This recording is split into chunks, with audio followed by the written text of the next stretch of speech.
تھا ذوالفقار سے اب میری جنگ دیکھ، چل میرے ساتھ ساتھ ذرا میرا رنگ دیکھ، اس پاس میں لڑائی کا میرا بھی ڈھنگ دیکھ، راہ حیات فتنوں پہ کرتا ہوں تنگ دیکھ، مانا تو ذوالفقار ہے مرہم شکار ہے، لیکن یہ دیکھ کون یہ مجھ پر سوار ہے۔ اعوذ باللہ من الشیطان اللعین الرجیم، بسم اللہ الرحمن الرحیم، الحمد للہ وکفی وسلام علی عبادہ الذین اصطفی۔ درود بھیجیے محمد وعلی۔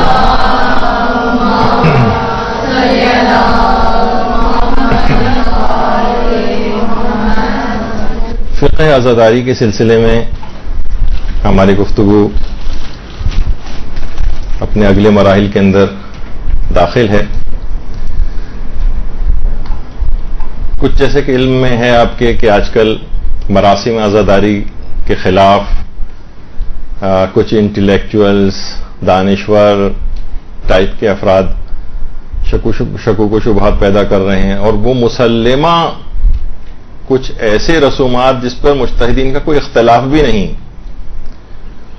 اس پر بھی اعتراضات کیے جا رہے ہیں۔ تو کیونکہ آپ ذاکری سے ریلیٹڈ ہیں اور اکثر و بیشتر آپ کے سامنے بھی اس طرح کے سوالات آ سکتے ہیں، تو آپ کے سامنے دلائل رہیں، چیزیں رہیں کہ ہمیں کیسے ان کو جواب دینا ہے۔ اسی میں آج کل ایک اعتراض یہ آ رہا ہے، اور وہ ہے شبیہ ذوالجنہ پر اعتراضات۔ اب دیکھیے، اسلام میں شروع ہی سے یادگاریں بنانے کا ایک طریقہ کار رائج رہا ہے، ہمیشہ سے رہا ہے۔ خود اگر حج کی بھی اگر آپ مثالیں اس کے اندر دیکھیں تو آپ نے دیکھا ہوگا کہ خانہ کعبہ کے صحن میں مقام ابراہیم کے نام سے ایک یادگار ہے۔ یہاں پر حضرت ابراہیم علیہ السلام نماز پڑھا کرتے تھے، اور اس شوکیس کے اندر جسے مقام ابراہیم کہا جاتا ہے، حضرت ابراہیم کے قدموں کے نشانات ہیں۔ یہ ایک یادگار ہے ان کی، اسی کے اوپر اب ایک شوکیس بنا دیا گیا جس کے اندر ان کے قدموں کے نشانات ہیں۔ اور پہلے زمانے میں بادشاہ حضرات وغیرہ لوگ وہ اسی کے اندر پانی بھر کر بھی تبرک کے طور پر پیا کرتے تھے۔ آج یہ جگہ مقام ابراہیم کہلاتی ہے، قرآن میں بھی اس کا تذکرہ آیا ہے، اور مسلمان اس کے پیچھے نمازوں کو ادا کرتے ہیں۔ یعنی حضرت ابراہیم کے نماز پڑھنے کی ایک یادگار قائم کی گئی۔ اسلام میں یادگاریں قائم کرنا یہ ایک الگ سے ایک حکم ہے۔ اسی طریقے سے حضرت اسماعیل کی جان بچانے کے لیے حضرت ہاجرہ صفا و مروہ میں جو ہے وہ دوڑی تھیں۔ اب ان کی یادگار کے طور پر صحیح کی جگہ قرار دی گئی، اور یہ جو گرین لائٹس لگی ہوئی ہیں اوپر آپ کو نظر آ رہی ہیں، جس کو میلین اغزرین کہتے ہیں، یعنی یہاں سب ستون ہوا کرتے تھے کبھی، اب وہاں گرین لائٹس ہیں۔ یہاں پر مردوں کے لیے حکم ہے کہ وہ حضرت ہاجرہ کی شبیہ بن کر یہاں پر ہرولہ کریں، تیز تیز چلیں، یعنی بذات خود زندہ انسان بھی حضرت ہاجرہ کی شبیہ بنے اور یہاں پر تیز تیز چلیں، جس طریقے سے حضرت ہاجرہ یہاں پر دوڑی تھی۔ مردوں کے لیے ایک مستحب حکم ہے۔ تو اس طرح سے ارکان حج کے اندر بھی شبیہیں اور یادگاریں قائم کرنے کا ایک سلسلہ جاری ہوا۔ اچھا، صرف یہ دیکھیے، شبیہیں اور یادگاریں قائم کرنا یہ صرف مسلمانوں کے اندر ہی رائج نہیں، غیر مسلموں کے اندر بھی یادگاریں منائی جاتی ہیں۔ مثلا اگر آپ دیکھیں، عیسائی ایک بے جان صلیب جس کو کہا جاتا ہے، اس کو ایک نشان کے طور پر، ایک یادگار کے طور پر لگاتے ہیں۔ ان کے ہر گرجا گھر کے اوپر آپ کو یہ لگی ہوئی نظر آئے گی۔ عیسائیوں کی گردن کے اندر یہ صلیب آویزاں جو ہے وہ نظر آتی ہے۔ تو یہ اس طرح سے یادگاریں قائم کرنے کا صرف مسلمانوں یا شیعوں کے اندر ہی صرف یہ مسئلہ نہیں ہے، بلکہ غیر مسلم بھی اس کو اپنے طور پر یادگاریں قائم کرتے ہیں۔ اسی طرح سے حضرت اسماعیل کے ذبح کے جو واقعے کی یادگار ہے، اسی میں حضرت اسماعیل اور حضرت ابراہیم کی ذبح کی یادگار وہ جانور، اسی جانور کو ہر سال اس کی ایک شبیہ بنائی جاتی ہے، ایک جانور اس کی شبیہ کے طور پر لے کر آؤ، حکم ہے اس کو ذبح کرو۔ اب ظاہر ہے کہ اسلام نے ہندوؤں کی طرح سے اس جانور کی پوجا پاٹ کرنے سے تو منع کیا ہے، لیکن بہرحال اسلام یہ کا ایک مزاج ہے وہ کہ قابل تعریف صفات کسی بھی شخص کے اندر ہوں، کسی جانور کے اندر ہوں، حتیٰ کہ جمادات کے اندر ہوں، اسلام اس کی قدر شناسی کی تعریف کرتا ہے، اور انسان کی انسانیت اسے کسی حیوان کی قدر شناسی پر بھی مجبور کرتی۔ اب اصحاب کہف کا کتا اپنی اچھی صفات کی وجہ سے قرآن میں بھی اس کا تذکرہ آ گیا۔ اسی طرح سے ذوالجناح، جس کا اصلی نام کیا ہے اس پہ علماء کی ایک بحث ہے کہ بہت زیادہ جو معتبر منابع ہیں اس کے اندر لفظ ذوالجناح تو نہیں آیا ہے، البتہ مرتجز کے نام سے کتابوں کے اندر موجود ہے، اور البتہ معتبر منابع کے اندر، اور جو بہت کیونکہ کچھ زیارات ایسی ہیں جس میں امام حسین علیہ الصلوۃ والسلام، درود بھیجیے نا محمد علیہ محمد،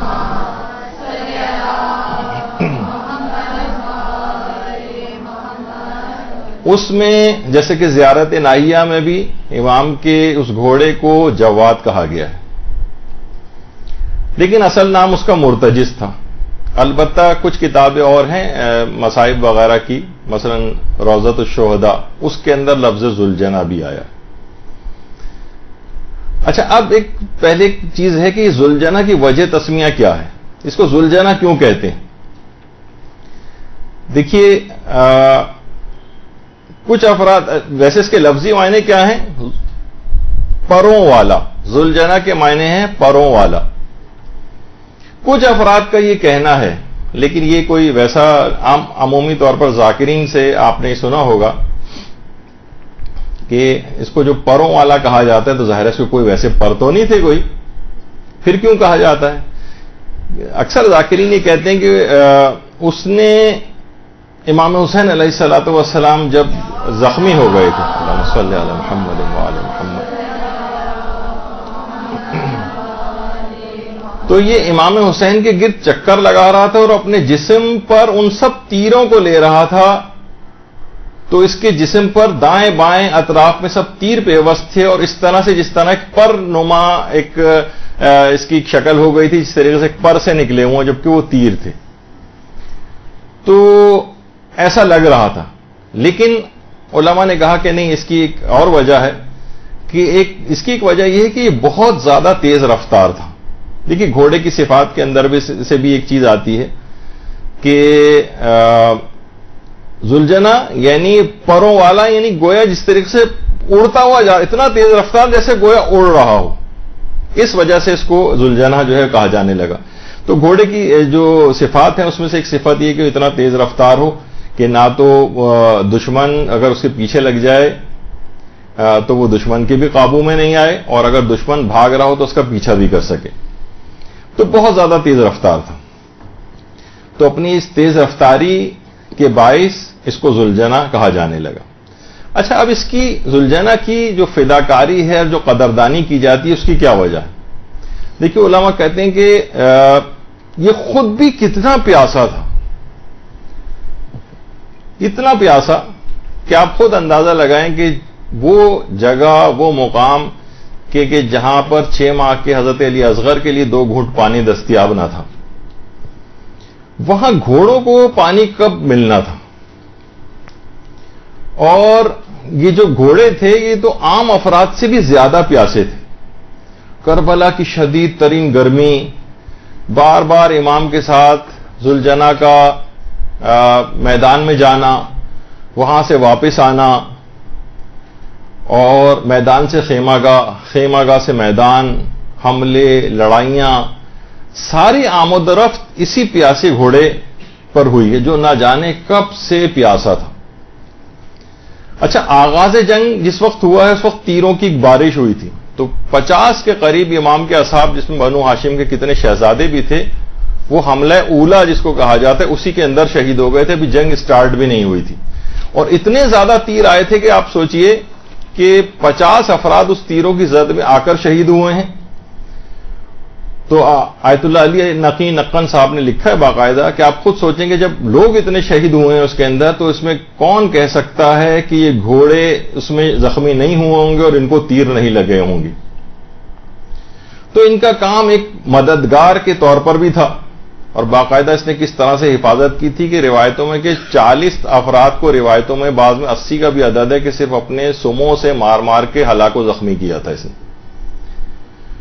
تو دشمن کو زد پہ لیتا تھا ذوالجنا، اور ان کے وار کو خالی دیتا تھا، گرتے ہوئے دشمنوں کو رونتا تھا۔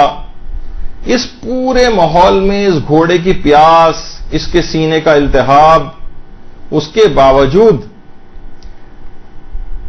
جب بھی کبھی، جیسے کہ روایتوں کے اندر بھی ہے کہ جب فرات کا دامن خالی ہوا تھا اور امام حسین نے گھوڑے کو نہر فرات کے اندر ڈالا تھا، تو نقن صاحب فرماتے ہیں کہ فرات کی موجیں اس بات کی گواہی دیں گی کہ گھوڑے نے شدید پیاسا ہونے کے باوجود بھی پانی سے اپنی گردن کو ہٹا لیا تھا، اپنے سر کو کچھ بلند کر لیا تھا، اپنے منہ کو بند کر لیا تھا، اور زبان بے زبانی سے کہہ رہا تھا کہ مولا جب تک آپ سیراب نہ ہوں گے میں بھی پانی نہیں پیوں گا۔ تو امام حسین علیہ السلام بھی فرات سے پیاسے باہر نکلے، اللہم صلی علی محمد وآل محمد، اور یہ گھوڑا بھی وہاں سے پیاسا آیا، اور پھر اس کے بعد وہ جنگ ہوئی، اور اس کے بعد امام حسین علیہ السلام شہید ہو گئے، اور اب اس گھوڑے کی پشت جو تھی وہ اپنے سوار سے خالی ہو گئی۔ چاروں طرف سے اس کے مالک کو اشقیاء نے جو گھیر لیا تھا، اور اب مدافعت کا کوئی موقع باقی نہیں بچا تھا، اور میدان جنگ دشمنوں سے مکمل طور پر بھرا ہوا تھا، کوئی دوست موجود نہیں تھا، اور اس کا راکب، اس کا سوار اپنی حقیقی منزل تک پہنچ چکا تھا اور شہید ہو چکا تھا۔ اب اس گھوڑے کے پاس اپنے فرض کا احساس تھا، اور ان بےکس عورتوں اور بچوں کے پاس کہ جو کہ اپنے والی اور وارث کے منتظر تھیں، اس کی پوری کوشش یہ رہی کہ ان تک اس خبر کو جا کر پہنچائے۔ روایتوں میں کہ اس نے اپنی پیشانی کو امام حسین کے خون سے رنگین کیا، اور سیدھا چلتا ہوا خیموں کی طرف آیا، اور ہنہنا کر باقاعدہ آواز نکالی۔ یہ ساری بیبیاں جو ہیں وہ خیمے کے دروازے پر آئیں، دیکھا کہ اس کی زین بالکل خالی ہے، اور زین خالی ہے، اور باگیں کٹی ہوئی ہیں، پیشانی خون سے رنگین ہے، اور تیر جسم کے اندر ذوالجنا کے پیوست تھے۔ زبان بے زبانی سے اس نے گویا امام حسین علیہ السلام کی شہادت کی خبر دی، اور اس مددگار امام حسین کی بس صرف یاد، اس کی اس فداکاری کی یاد کے اندر یہ شبیہ ذوالجنا جو ہے وہ نکالی جاتی ہے، اور جب تک امام حسین علیہ السلام کا نام زندہ رہے گا، ان کے اس اسب باوفا ذوالجنا کا نام بھی ہمیشہ زندہ رہے گا۔ اللہم صلی علی محمد وآل محمد۔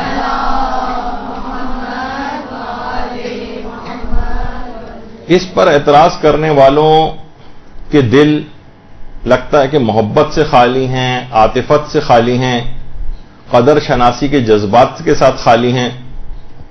باقاعدہ آقا حسین انصاریان، ان کی جو مقتل سید الشہداء، اس میں انہوں نے لکھا ہے کہ امام کی شہادت کے بعد اس نے اپنے لبوں سے امام کے جسم اقدس کے بوسے لیے تھے۔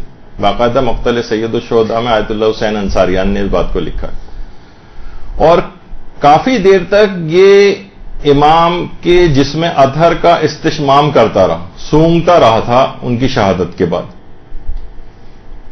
اور امام زمانہ علیہ الصلوۃ والسلام نے بھی اللہم صلی علی محمد وآل محمد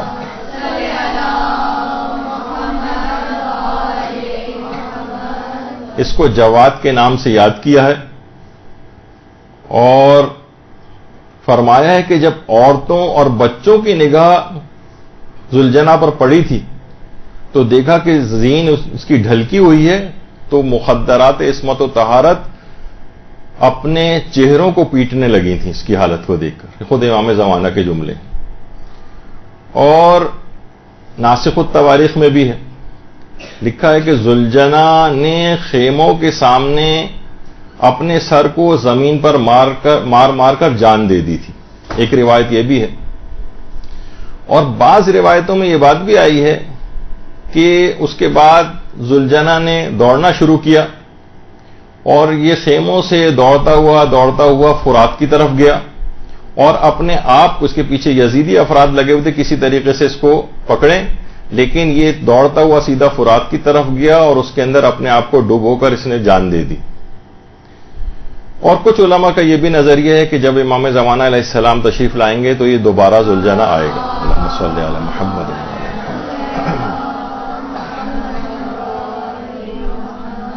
اس کے بعد یہ غائب ہو گیا.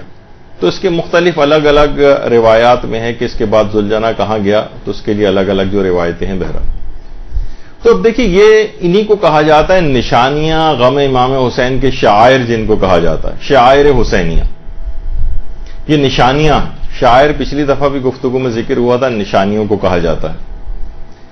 نشانیوں کو دیکھ کر یاد آتا ہے کہ ایسے کیا چیز ہوئی تھی. دیکھیے آپ دنیا کو کیسے بتائیں گے پکڑ کر ایک شخص کو کہ 6 ماہ کے بچے کی شہادت ہوئی تھی، کس کس کو پکڑ کر آپ مصائب کو سنائیں گے. لیکن اگر صرف اور صرف لوگ اب کہنے لگیں کہ بھئی یہ شاعر بدعت ہیں، یہ نشانیاں جو ہیں بدعت ہیں، تو ان کو کہا جائے جیسے میں نے ابھی کہا کہ کیسے حضرت علی اصغر کی شہادت کو آپ دنیا کے سامنے پیش کریں گے. فقط جھولا نظر آئے گا اور کتنے ہی لاکھوں لوگ دیکھتے ہی سمجھ جائیں گے کہ امام کا کوئی بچہ تھا جو کہ اس جنگ کے اندر شہید ہوا ہے. شبیہیں بنانے کا ایک خاص علماء نے جو اس کی اجازتیں دی ہیں اور یہ مراسم کے اندر رائج ہیں، یہ ابس نہیں، ان کی بہت اس کے پیچھے فلسفی. تو دنیا کی فوراً سمجھ میں آ جائے گا. اور اس کے علاوہ جب یہی وجہ ہے کہ کتنی بہترین طریقے سے خود کربلا کے اندر جھولے وغیرہ نکالے جاتے ہیں، اور تاکہ ایک ویژول امپیکٹ ہوتا ہے، فوراً یاد آتا ہے کہ جھولا کس سے منسوب ہے، کون سا ظلم ہوا تھا، اچھا علی اصغر کس طرح سے شہید ہوا، اچھا اس طرح سے شہید ہوا. اشقیاء کی شقاوت اس سے ظاہر ہوتی. اسی طریقے سے مثلا علم حضرت عباس علمدار علیہ الصلوۃ والسلام، صلی اللہ علیہ محمد.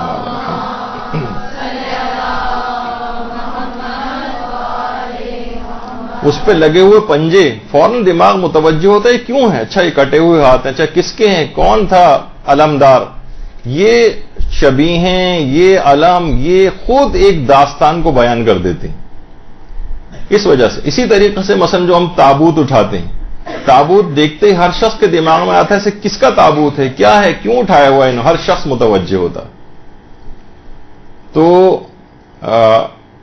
یہاں تو ہمارے یہاں نہیں ہے، لیکن بہت سارے عرب دنیا کے اندر تو برداشت بھی نہیں کر سکتے کہ جسم میں پائمالی کے بعد حضرت قاسم وغیرہ کو گٹھڑی میں لانے کے جو واقعات ہیں اس تک کی یادگاریں عرب دنیا کے اندر منائی جاتی. تو ہر آدمی متوجہ ہوتا ہے ان مظالم کی طرف. دیکھیے اب اللہ کی طرف جب متوجہ انسان ہوتا ہے، جو چیزیں اللہ کی طرف متوجہ کرتی ہیں اس کو علماء کہتے ہیں شاعر اللہ. شاعر اللہ. دیکھیے جتنی بھی چیزیں ہیں، حتیٰ کہ یہ جو خود خانہ کعبہ ہے آپ کے سامنے، یہ خود اصل بیت معمور کی شبیہ ہے جو زمین پر قائم کی گئی. یہ بیت معمور کی شبیہ، اصل خانہ کعبہ وہ چوتھے آسمان پر اس کی شبیہ، تاکہ اس شبیہ کو دیکھو اور اس بیت معمور کی طرف توجہ ہو تمہاری. دنیا کی جتنی بھی مساجد ہیں یہ مسجد بیت الحرام کی شبیہ. تو ہمیشہ اصل کے ساتھ شبیہ کا احترام بھی ہوتا ہے. مثلا مثال دی جاتی ہے، اب یہ خالی فریم ہے، مثال کے طور پر اس کے اندر کسی شخص کے والد محترم مرحوم کی تصویر لگی ہو اور کوئی شخص جائے اور اس فریم میں سے تصویر نکال کے پھاڑ کے پھینک دے تو فوراً غصے میں آ جائے گا. جیسے کہ اکثر علماء اس کی مثال بھی دیتے ہیں کہ بھائی دیکھا جائے تو اس نے کاغذ کا ٹکڑا ہی تو پھاڑا ہے. آپ کہیں نہیں بھائی میری ایک الگ حیثیت تھی اس تصویر کی میرے نزدیک. دیکھا جائے تو ایک شبیہ تھی، ایک تصویر تھی، ایک کاغذ کا ٹکڑا تھا. یہ کوئی ابا مرحوم تو یہاں پر نہیں لگے ہوئے تھے اس کے اندر کہ اس کو اگر ان کی ہم نے توہین کر دی تو نہیں، اصل کے ساتھ شبیہ کا بھی احترام ہوتا ہے. تو یہ تمام چیزیں ایسی ہیں اب مثلا دیکھا جائے تو بازاروں کے اندر کتنے ہی ماشکی ہیں جو مشق لے کے پانی وانی ادھر سے ادھر دیتے ہیں. اس کا کوئی احترام ہے؟ نہیں ہے احترام ہے. لیکن اب یہی شبی مشق سکینہ کے نام سے ہو تو اس کا احترام آ جائے گا.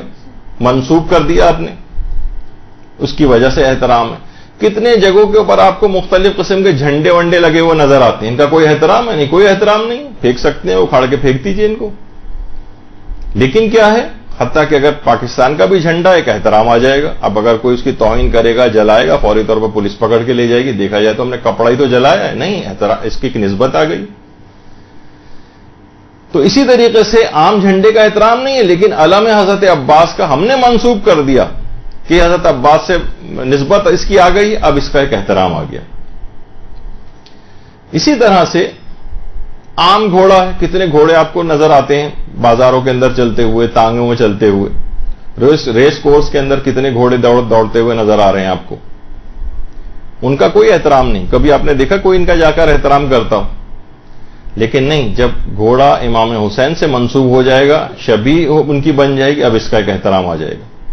اچھا, لوگ اعتراض کرتے ہوئے کہتے ہیں بھائی یہ نسبت آپ نے خود ہی تو دی ہے, آپ کی دی گئی نسبت سے احترام کیسے آ گیا؟ جی ہاں, خود نسبت دینے سے بھی احترام آ جاتا ہے. مثلا کہا جاتا ہے کہ جناب آپ ایک کپڑا لے کر آئیں, کپڑے کے 2 حصے کریں, ایک حصے سے آپ اس کپڑے سے جزدان بنانے قرآن کا, قرآن نہیں بھی رکھیں گے تو احترام آ جائے گا. اور دوسرا آدھا کپڑا جو آپ نے الگ کیا اس سے گھر کا وہ پوچا ووچا ٹائپ کا بنا دیں, اس سے صفائی شروع کر دیں, اس کا کوئی احترام نہیں. یعنی آپ نے خود ہی نسبت دی قرآن سے ایک چیز کو, اس کا احترام آ گیا, اور دوسرے کو نسبت نہیں دی, اس کا کوئی احترام نہیں. تو اس طرح سے جیسے کہ کہا جاتا ہے غلاف کعبہ, غلاف کعبہ جب تک کعبے کے اوپر لگا بھی نہ ہو, جب تک یہ صرف فیکٹریوں کے اندر تیار ہو رہا ہو, اس وقت بھی اس کا ایک احترام آ جاتا ہے. حالانکہ ہو سکتا ہے نہ لگے, لیکن نہیں, اس کے بعد یعنی آپ خود ہی بنا رہے ہیں کپڑا, خود ہی اس کو ٹاک رہے ہیں, اس کے اوپر چیزیں خود ہی اس کو آرائش دے رہے ہیں آپ, لیکن پھر بھی اس کا ایک احترام آ جائے گا, اس کا ایک احترام. تو حتیٰ کہ اس کے بعد جب یہ خانہ کعبہ کے اوپر نہیں بھی رہتا اور اس سے الگ ہو جاتا ہے, اس کے ٹکڑے اور پیسز کر کے تبرک کے طور پر لوگوں کو دیے جاتے ہیں. وہ اپنی آنکھوں سے لگاتے ہیں, گھر میں لا کر رکھتے ہیں. ٹھیک ہے, اب تو خانہ کعبہ پہ نہیں رہا نا یہ, اس کا بھی احترام ختم ہو جانا چاہیے تھا. ہم نے خود ہی کپڑا بنایا, خود ہی اسے غلاف کعبہ سے نسبت دی, لے جا کر لگایا, اس کو الگ کیا اور احترام آ گیا اس کا. جب یہی وجہ ہے کہ مولانا اظہر حسن زیدی صاحب قبلہ اپنی تقریروں میں فرماتے تھے کہ روزانہ ریس کورس میں کتنے گھوڑے دوڑتے ہیں, کسی کو اعتراض نہیں ہوتا, کوئی فتویٰ نہیں آتا, اور ہم فقط تعظیم میں عقیدت سے ایک گھوڑا نکالتے ہیں تو ہم پر فوراً کفر کے اور شرک کے فتوے آنے لگتے ہیں. تو بہرحال یہ تمام چیزیں ایسی ہیں. اور یہاں تک ہے کہ دیکھیے عام گھوڑا ایک الگ ہے, کوئی بھی شخص گھوڑا لے کے گھر میں پال سکتا ہے, لیکن اگر آپ نے نسبت دے کے ذوالجناح قرار دیا تو حکومت پاکستان کی طرف سے اس کا ایک لائسنس لینا پڑتا ہے. اس کا مطلب ہوا کہ نسبت دینے کے سے کچھ قوانین کی زد میں بھی آپ آ جاتے ہیں, یعنی خود دوسرے لوگ بھی اس کا ایک خصوصیت اس کے اندر ایک پیدا ہو جاتی ہے کہ نہیں اب لائسنس لیں آپ. تو اسی طریقے سے جس طرح شاعر اللہ ہیں, اسی طرح سے شاعر حسینی بھی. اچھا, کوئی ضروری نہیں ہے یہ کہ شاعر حسینیہ اور شاعر اللہ کوئی مخصوص ہیں.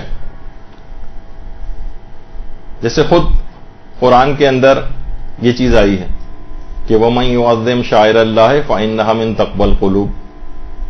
قرآن کے اندر بھی ان کی تعظیم کو تقوی کی ایک نشانی جو ہے وہ قرار دیا گیا ہے. اچھا, قرآن نے کچھ مثالیں بھی دی کہ شاعر اللہ کون سے ہیں. اچھا, یہ صرف مثالیں, یہ نہیں کہ صرف یہی شاعر اللہ ہیں. مثلا صفا و مروہ کو کہا گیا کہ ان الصفا والمروہ من شاعر اللہ. صفا اور مروہ شاعر خدا میں سے ہیں, من شاعر اللہ. اس جو لفظ من ہے نا, یہ اگر نہ ہوتا تو پھر یہ ہوتا کہ صرف اور صرف صفا و مروہ ہی شاعر خدا ہے. یہاں من کا اضافہ کر کے 2 جگہوں پہ 2 قرآن نے مثالیں دی اور دونوں کے اندر من آیا ہے. ان الصفا والمروہ من شاعر اللہ, شاعر اللہ میں سے, اس کا مطلب شاعر اللہ بہت سے, اس کے اندر سے ایک صفا و مروہ.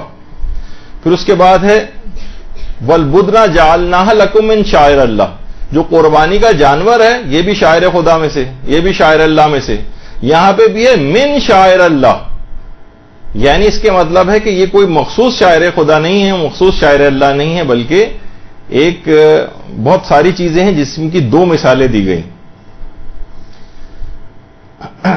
تو اچھا، اب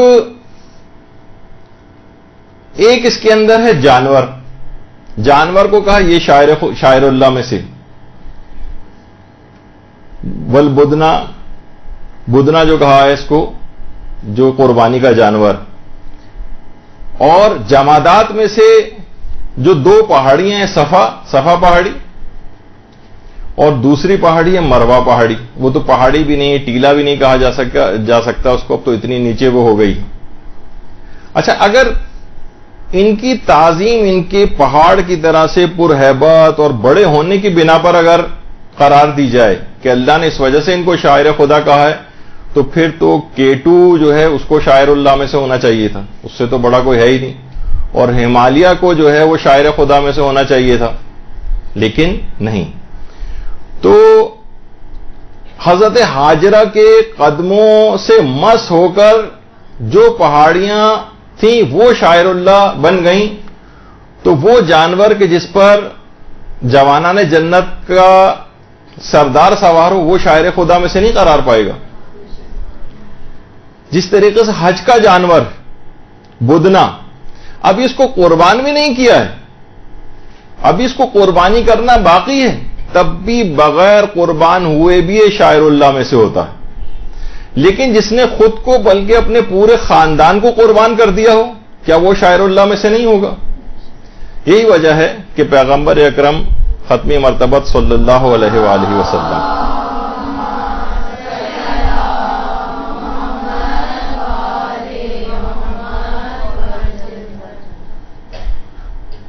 پیغمبر اسلام جو امام حسن اور امام حسین کے بوسے لیا کرتے تھے، کیا وہ نانا ہونے کی وجہ سے لیتے تھے؟ نہیں، وہ شاعر اللہ کا احترام تھا. اچھا، نانا کی محبت ہوتی تو گال کے بچوں کے بوسے لیے جاتے ہیں، رخساروں کے بوسے لیے جاتے ہیں، پیشانی کے بوسے لیے جاتے ہیں، سر کا بوسہ لیا جاتا ہے. مگر ایک نواسے کے دہنے مبارک کے بوسے لیتے تھے، ایک کے گلے کے بوسے لیتے تھے. معلوم تھا کہ یہ شاعر اللہ ہیں. ایک کا دہن زہر دغا سے متصل ہے اور دوسرے کا گلا خنجر جفا سے متصل ہے. آیت اللہ جعفر شوستری نے ایک جملہ لکھا ہے کہ امام حسین جب تشریف لاتے تھے تو پیغمبر اکرم ان کے جسم کے بوسے لیتے تھے اور کہتے تھے کہ اے حسین اپنا پیراہن اٹھاؤ، اپنا لباس اٹھاؤ، اور پیغمبر اکرم ان کے جسم کے بوسے لینے لگتے تھے. تو امیر المومنین علیہ الصلوۃ والسلام ان سے معلوم کرتے تھے، اللہم صلی علی محمد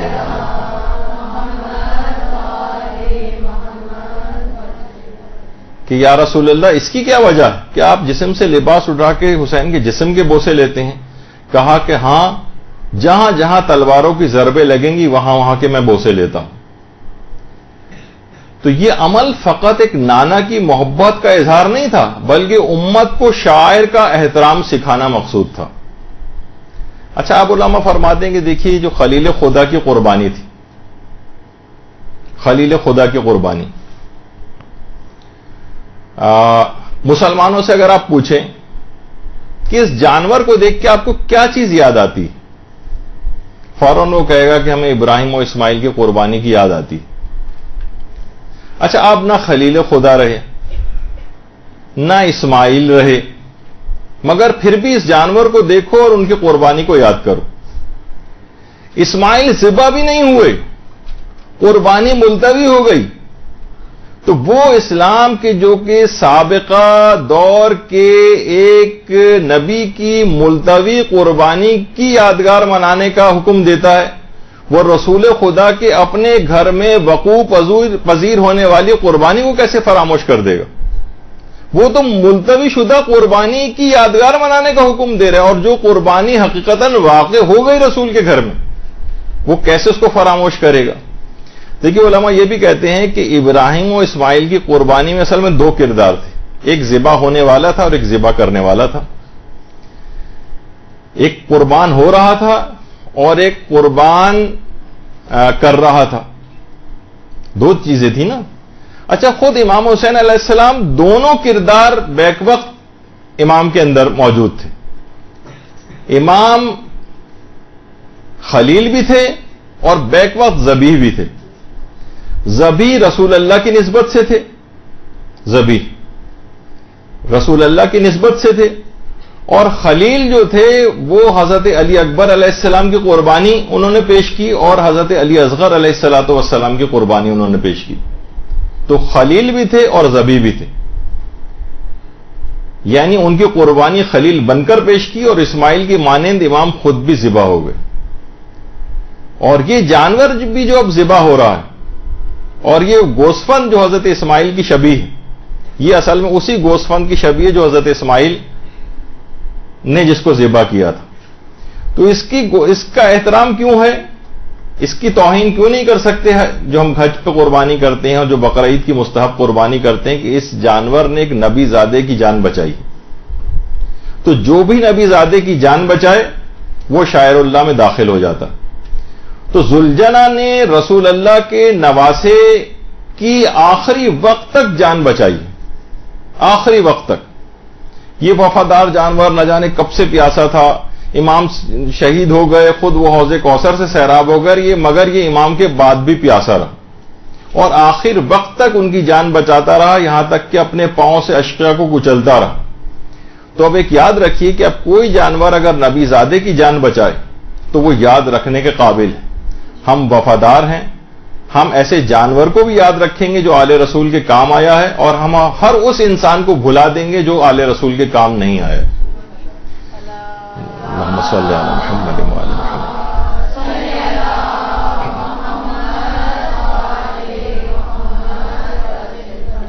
اچھا، جانور کو دوسرے جانور کی شبیہ بنانا تو ہے، بعض اوقات یہ بھی ہوتا ہے کہ انسان بلکہ فخر موجودات بھی شبیہ بنے۔ پیغمبر اسلام ناقے کی شبیہ بن کر اپنی پشت پر حسنین کو سوار نہیں کراتے تھے، اور جب حضرت عمر نے کہا تھا کہ کیسی اچھی سواری ہے شہزادو تمہاری، تو پیغمبر نے کیا فرمایا تھا؟ یہ بھی تو دیکھو کہ سوار کتنے اچھے ہیں۔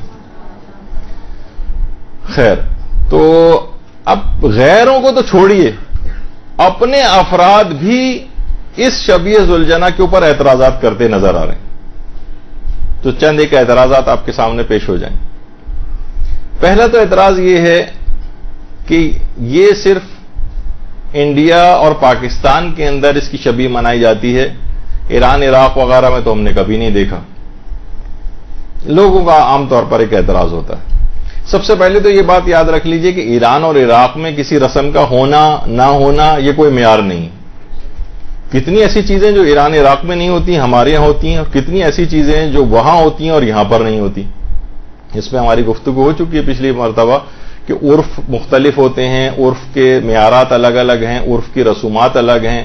ہو سکتا ہے ایک جگہ کے اوپر ایک رسم جو ہے وہ اچھی سمجھی جائے، دوسری جگہ پہ صحیح نہ سمجھی جائے، معیوب سمجھی جائے، ایک جگہ پہ کچھ الگ حکم ہو، دوسری جگہ پہ کوئی الگ حکم ہو۔ یہ پچھلی دفعہ آ چکا، تو یہ کوئی معیار نہیں ہے۔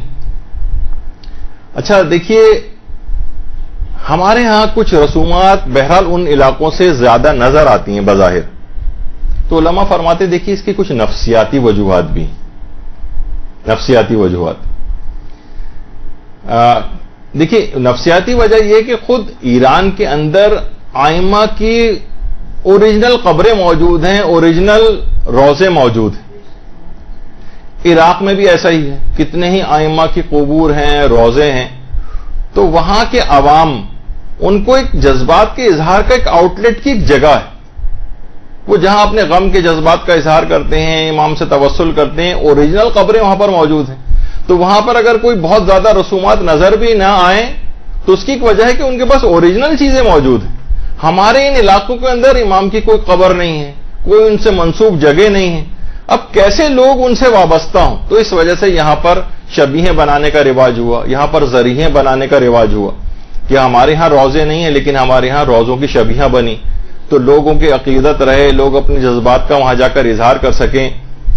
کتنی ایسی چیزیں، کتنی یہاں پر مختلف علاقوں کے اندر آپ نے دیکھا کہ آپ کے اپنے علاقے میں اور جگہوں کے اوپر جو ذریعے بنی ہیں اس کے اوپر اعتراض نہیں کرنا چاہیے، اس پہ بھی ہماری انشاءاللہ کبھی اور گفتگو آئے گی. لیکن یہ ساری چیزیں ان کو باقی رکھا گیا. تو کتنی دیکھیے ایسی چیزیں ہیں کہ یہاں پر مجھے اچھی طرح یاد ہے جب بچپن کا ہمارا دور تھا یا اوائل جوانی کا دور تھا تو اس کے اندر مساجد کے اندر باقاعدہ اعلانات ہوتے تھے اور دعائیں ہوتی تھیں کہ پروردگار زیارت کے رستے کھل جائیں، ہم لوگ وہاں جا سکیں. لوگ ترستے تھے.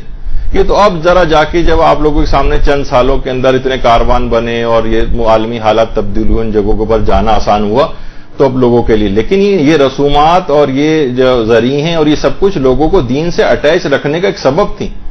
یہ ذوالجناح ان کو دیکھ کے امام کی یہاں پر کوئی بھی چیز نہیں تھی کہ جس سے ہم ان کی یادگار کو قائم کرتے. تو یہ شبیہیں بنائی گئیں، باقاعدہ اس کا ایک خاص اس کا ایک اثر ہوتا ہے. تو اس وجہ سے ان کو یہاں پر رکھا گیا. تو یہ تمام چیزیں ایسی ہیں. یہی وجہ ہے کہ دیکھیے اچھا پھر یہ بات کہ جناب یہ بات کہنا بھی بالکل غلط ہے کہ ایران عراق میں نہیں ہوتے. خود ایران کے اندر شبیہ ذوالجناح جو ہے وہ نکالی جاتی، باقاعدہ ایران کے اندر شبیہ ذوالجناح نکالی جاتی. کس نے کہا کہ بلکہ ہم سے بھی زیادہ ہوتا ہے وہاں پر. وہاں تو ذوالجناح ہوتا ہے، وہیں ذوالجناح کے پاس بیٹھ کر اس کی ایک منظر کشی ہوتی ہے، وہیں پہ بیٹھ کے مصائب وغیرہ پڑھے جاتے ہیں. یہ سب وہاں پر ہوتا ہے. تو یہ کہنا بھی بہت غلط ہے. تو اس لحاظ سے کتنی ہی شبیہیں وہاں پر نکالی جاتی ہیں، ایران میں بھی، عراق میں بھی، اور کوئی اس کے اوپر جو ہے وہ اعتراض نہیں کرتا. تو اول تو وہاں ہونا معیار نہیں ہے، اور اگر یہ کہنا بھی غلط ہے کہ وہاں پر ذوالجناح کی شبیہ نہیں نکالی جاتی. اچھا اب دوسرا اعتراض یہ ہے کہ بھئی شبیہ ذوالجناح آپ نکالیں، سادہ طریقے سے نکالیں. اتنا اسراف کیوں کیا جا رہا ہے؟ اس کو آپ اتنا سجاتے کیوں ہیں؟ اس کے اوپر اتنا پیسہ جو ہے وہ کیوں خرچ کرتے ہیں؟ دیکھیے پیسہ کوئی اور خرچ کر رہا ہے، تکلیف جو ہے وہ کسی اور کو ہو رہی ہے. بات بھی سمجھ نہیں آتی. تو آپ خود پیسے دے رہے ہوتے تو آپ کو تکلیف کا احساس ہونا چاہیے تھا. پھر ایک ذوالجناح کے اوپر کتنا آپ کے خیال میں اس پہ 1000 بھی روپے نہیں لگے ہوں گے جو آپ کو چیزیں اس کے اوپر لگی ہوئی. ہر شخص اپنی عقیدت کا اظہار کرتا ہے، اپنی ذاتی حلال مال سے اس کے اوپر خرچ کرتا ہے، اور تکلیف کسی اور کو اگر ہو رہی ہو تو یہ بات سمجھ میں آنے والی نہیں. کسی کو اور بہت ہے کہ مالیات کو تو اپنے گھر کا سامان بیچیں، دین کے اوپر خرچ کریں. تو اسی کے اندر سے کٹوتی جو ہے کیوں نظر آ رہی؟ پھر لوگ یہ بھی کہتے ہیں کہ بھئی اصل جو ذوالجناح تھا وہ تو اس طرح کا نہیں تھا، یہ تو اتنا سجاوٹ اس کے ساتھ ہو رہی ہے، اس کو دیکھ کے اصل میں اور شبیہ میں تو بہت فرق ہو گیا. اصل تو ایسا نہیں تھا، جس کی شبیہ ویسے ہی ہونی چاہیے نا جیسے اصل. یہ بھی مراجع سے سوالات پوچھے گئے. آیت اللہ حافظ بشیر نجفی سے سوال پوچھا گیا کہ آپ یہ بتائیے کہ برصغیر پاک و ہند میں ذوالجناح کی شبیہ کے جلوس نکالے جاتے ہیں، اسے سونے چاندی اور دیگر قیمتی چیزوں سے مزین کیا جاتا ہے، کیا ایسا کرنا جائز ہے؟ اصل گھوڑا جو کربلا میں تھا اس کی تو یہ حالت نہیں تھی. کیا شبیہ و اصل کے درمیان موافقت یا مشابہت شرط نہیں، ایک جیسے ہونے چاہیے ان کو؟ جواب: شبیہ اور اصل کے درمیان موافقت اور شباہت شرط نہیں. یہ کوئی کہاں سے قانون آپ نے نکالا کہ ایک جیسے ہونے چاہیے؟ مذکورہ عمل صرف شبیہ بنانے والوں کی امام حسین سے محبت اور ان کے نام پر قربانی دینے کی استعداد کی عکاسی کرتا ہے. یعنی ان کی امام حسین سے محبت کا اظہار ہے. یہ نہیں کہ یہ بالکل ویسے ہی بنا رہے ہیں اس کو کہ جیسے کہ امام کا ہوا کرتا تھا. اصل میں اور شبیہ میں موافقت شرط نہیں، ملتی جلتی چیزیں ہونی چاہیے، لیکن ایک ایک چیز بالکل ویسی ہو یہ تو ضروری نہیں. جو غلاف کعبہ ہے، سب سے پہلے حضرت اسماعیل کی زوجہ نے درختوں کی چھال لے لے کے غلاف کعبہ بنایا تھا. درختوں کی چھال کا بنا ہوا تھا غلاف کعبہ، کپڑے کا نہیں تھا. اب آپ کہیں کہ ہمیں تو پہلا والا غلاف کعبہ جو چھال سے بنایا گیا تھا بالکل ویسی اوریجنل ہم ویسے ہی بنا کے اس کے اوپر لگائیں گے، نہیں. وہ بالکل ایک اصل اور شبیہ کے اندر کوئی موافقت شرط نہیں ہوتی. تو یہ والا ایک اعتراض جو کہ بالکل ایک لحاظ سے ایک ویلڈ اعتراض نہیں ہے. لوگ اپنی مرضی سے اپنا حلال مال اس کے اوپر لگاتے ہیں. دیکھیے ائمہ کے قبور کے اوپر کتنا زیادہ پیسہ جو ہے لوگ آج کل اس پر بھی اعتراض ہونے لگا ہے، تو ہندوؤں کی طرح سے چڑھاوے چڑھانے والی بات ہوگی. تو آج کل لوگ ہندوؤں کے اندر بہت پی ایچ ڈی کیا ہوا ہے لوگوں نے، ان کی رسومات، بھائی اپنی بھی آپ کی رسومات ہیں، اپنے بھی آپ کے طور طریقے ہیں. تو ائمہ کے قبور پر لوگ پیسے بھی لے جا کر ڈالتے ہیں. ہم دیکھتی ہیں زری کے اندر کتنے پیسے پڑے ہوئے ہوتے ہیں، حتیٰ کہ عورتیں اپنے زیورات تک زریوں کے اندر ڈالتی ہیں.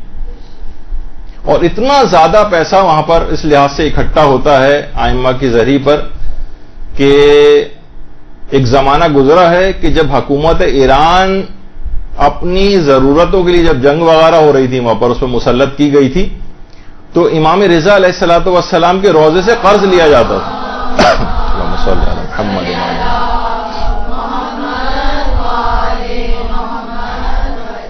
روزوں سے قرض لیا جاتا تھا اور اس کے بعد پھر اسے واپس کیا جاتا تھا. بہت سے لوگ اس پہ بھی اعتراض کرنے لگے کہ ائمہ کے روزوں کے اوپر اتنا سونا کیوں لگا ہوا ہے، اس سونے کو وہاں سے اکھاڑا جائے اور غریبوں کے اندر تقسیم کیا جائے. کیا امام پسند کریں گے کہ سونا ان کا اتنا لگا ہو؟ اس پہ انشاءاللہ ہماری الگ سے ایک تفصیلی گفتگو ہوگی کبھی، تو اس میں میں ان چیزوں کے جوابات دوں گا. لیکن بہرحال یہ کہ ائمہ کے روزوں کے اوپر سونا یہ اماموں کے پیسوں سے نہیں، بلکہ لوگ اپنے حلال جائز مال سے اپنی عقیدت کے اظہار کے طور پر یہاں پر خرچہ کرتے ہیں. تو اس کو قیمتی کپڑوں سے سجانا، تزئین کرنا، اس پر خود علماء اور مراجع کے کتنے فتاوے موجود ہیں.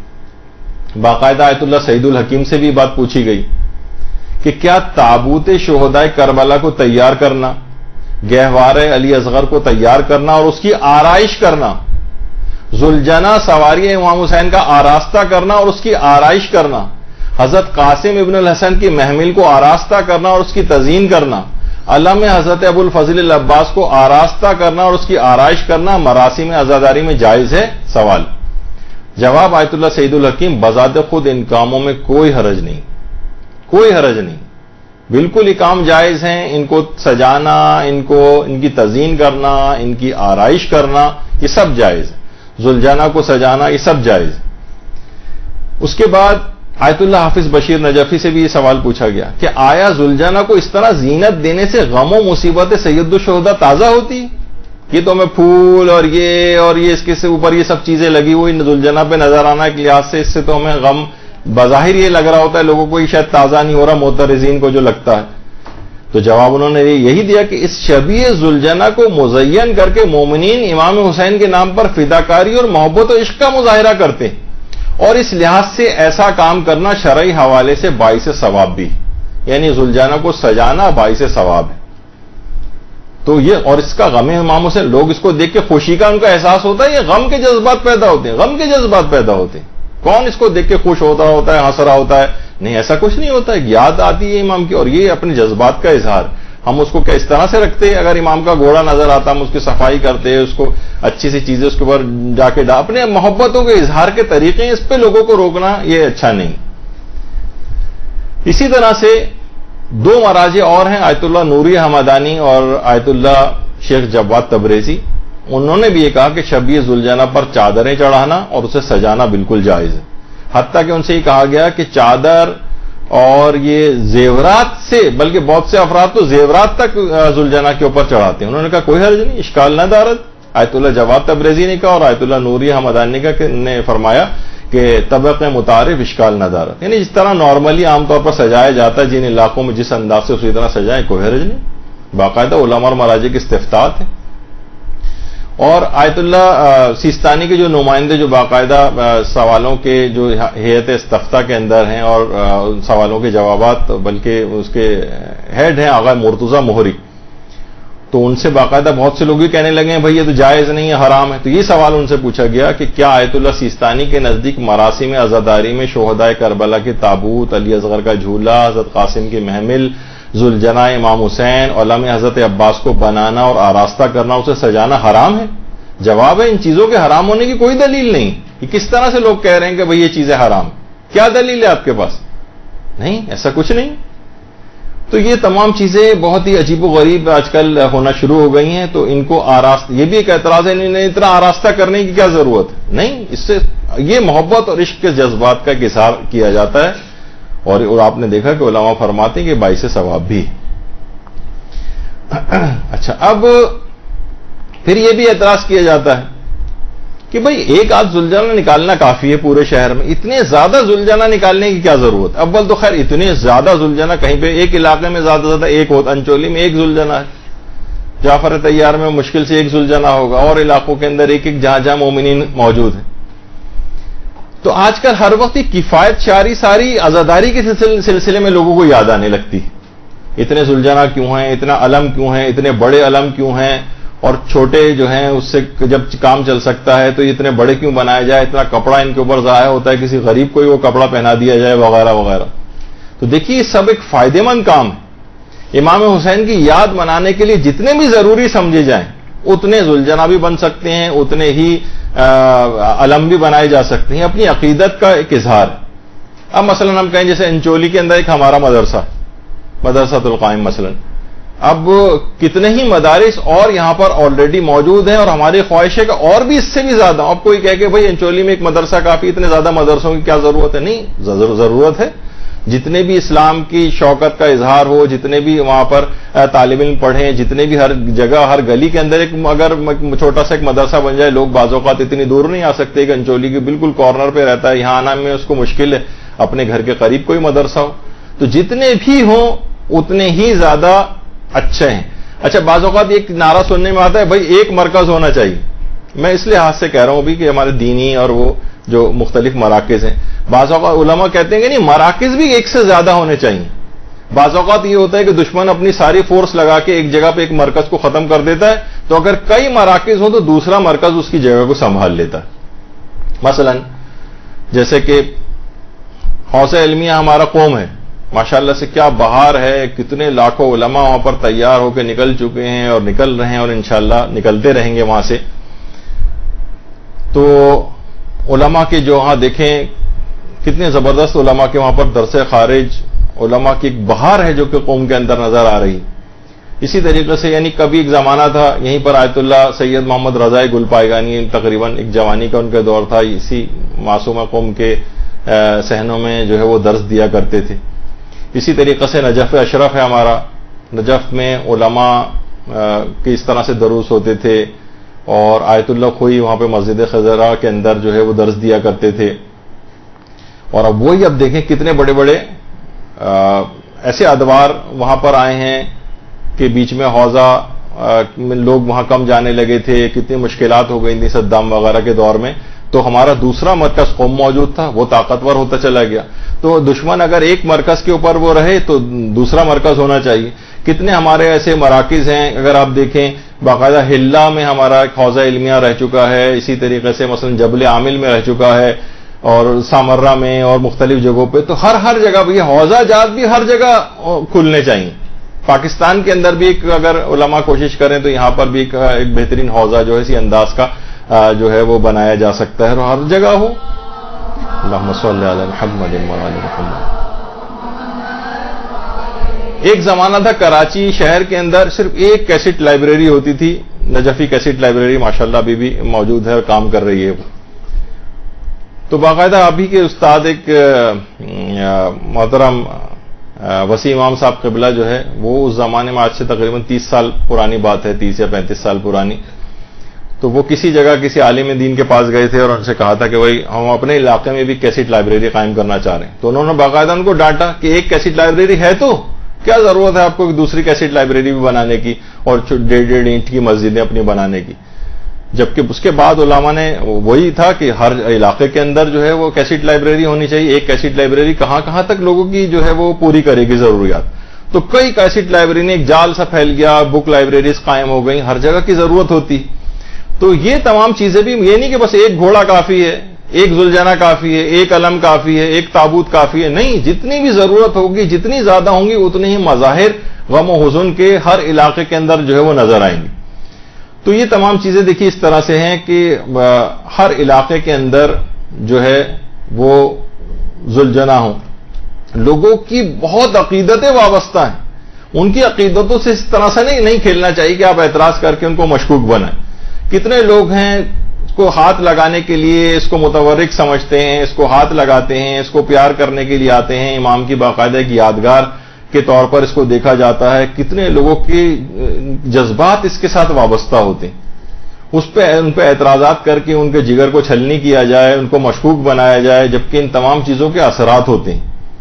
جب بھی علماء نے ان سب چیزوں کو رائج رکھا ہے، اس کے جائز ہونے کے فتاوے وغیرہ دی، اور یہی چیزیں کہ فوراً دماغی تبادر ہوتا ہے کہ ذوالجناح ہر شخص کو جو آپ کے مذہب کے اوپر نہیں بھی ہے، وہ دیکھ کر فوراً اس کا دماغ متوجہ ہوتا ہے، واقع کربلا کی طرف جاتا ہے کہ ہاں ایک ظلم ہوا تھا، اور اس طریقے سے اسلام کو بچانے کے لیے امام حسین نے قربانی، ان کے خاندان نے قربانی دی. اس کو یاد ایک ویژولائز کرانے کے لیے، ایک پکچرائز کرنے کے لیے یہ ایک سمبولک ایک چیز جو ہے وہ ایک شبیہ بنائی گئی. اس کے اوپر اگر کوئی اعتراض اس لحاظ سے کرے. اچھا، اسی طرح سے ایک اعتراض یہ بھی کیا جاتا ہے اس پہ کہ بھائی شبیہ ذوالجناح پر احتراز ہونا چاہیے. اعتراض لکھا ہوا ہے، بہرحال غلطی ہے اس کے اندر، تو آپ اسے کریکٹ کر لیجئے گا کہ اس پہ سوار کیوں نہیں ہوتے. بھائی امام حسین، اچھا لوگ دلیل دیتے ہیں امام حسین اگر آپ کو گھوڑا دیں تو کیا آپ سوار نہیں ہوں گے اس کے اوپر؟ کیا اس کو ہاتھ میں اس طرح سے لے کے پھریں گے؟ تو دیکھیے، وہ یہ چاہتے ہیں کہ اس کو کوئی مقدس چیز نہ سمجھا جائے، کوئی احترام والی چیز نہ سمجھا جائے. بس ٹھیک ہے، ذوالجناح اس پہ سواری کر کے پھریے آپ. تو دیکھیے، بہت سی چیزیں ایسی ہوتی ہیں کہ احترام ہوتا ہے ان کا. اب میں ذاتی طور پہ ایک مثال دوں. جب میں نے بہت بچپنے میں قرآن ختم کیا تھا، تو ہمارے جو حافظ قرآن تھے، جنہوں نے مجھے خدا غریق رحمت کرے، اب تو انتقال ہو گیا ان کا، انہوں نے مجھے ایک تحفے کے طور پہ ایک بال پوائنٹ دیا تھا. وہ میں نے پتہ نہیں 20-30 سال تک اس کو ابھی بھی ڈھونڈوں تو کسی جگہ مل جائے گا. میں اس کو استعمال نہیں کرتا تھا کہ استعمال ہونے سے اس کی انک وغیرہ ختم ہو جائے گی، پتہ نہیں دوبارہ ریفل اس میں ہو سکے یا نہ ہو سکے. تو میں اپنے پاس سنبھال کے رکھتا تھا اس کو، اور استعمال بھی نہیں کرتا تھا. بس یہ کہ ان کا ایک میرے پاس تھا، مجھے خوشی ہوئی تھی کہ انہوں نے مجھے کے انعام میں دیا. بچپن کی بات. تو کتنی چیزیں دیکھیے ایسی ہیں کہ وہ احترام کے طور پر اس کے اوپر ذوالجناح پہ سواری نہیں ہوتی. جیسے کہ معالج سبتین کتاب کے اندر بھی علامہ مازندرانی نے بھی لکھا ہے، اسرار الشہادات کے اندر بھی جو ہے یہ بات آئی ہے، ریاض المصائب میں بھی ہے علامہ تنکابنی کی، کہ مرتجز جو تھا ذوالجناح، اس نے شہادت امام حسین علیہ السلام کے بعد کسی کو اپنی پیٹھ پر سوار ہونے نہیں دیا تھا، اور 40 سے زیادہ لوگوں کو ہلاک و زخمی کیا تھا. یعنی خود اس نے بھی اپنی کسی پیٹھ پہ کسی کو سوار نہیں ہونے دیا. بحور الغمہ جو کتاب، اس کے اندر بھی ہے کہ حضرت عباس کے گھوڑے نے بھی حضرت عباس علیہ السلام کی شہادت کے بعد کسی کو اپنی پشت پر سوار نہیں ہونے دیا تھا. اچھا، یہ اس کا کہ لوگ اس کو چیزوں کو تبرک کے طور پر سمجھتے تھے، اور جیسے کہ سیرت حلبیہ میں بھی ہے کہ رسول کے ایک صحابی تھے عقبہ بن عامر، پیغمبر اسلام کی سواری پر انہوں نے سوار ہونے سے منع کر دیا تھا روایتوں میں، احترام کی بنا پر، کہ پیغمبر اس کے اوپر بیٹھتے میں کیسے سوار ہو جاؤں. پھر باقاعدہ رسول اللہ نے اجازت دی، بلکہ حکم دیا کہ سواری کرو، پھر وہ اس کے اوپر سوار ہو. تو ایک احترام ہے. جیسے دیبل خزائی، باقاعدہ خوزستان میں شوش کا جو علاقہ ہے، وہاں پر اس صحابی امام جو کہ اشعار کہا کرتے تھے، اور امام نے باقاعدہ ان کو ہدیے کے طور پر پیسے بھجوائے تھے.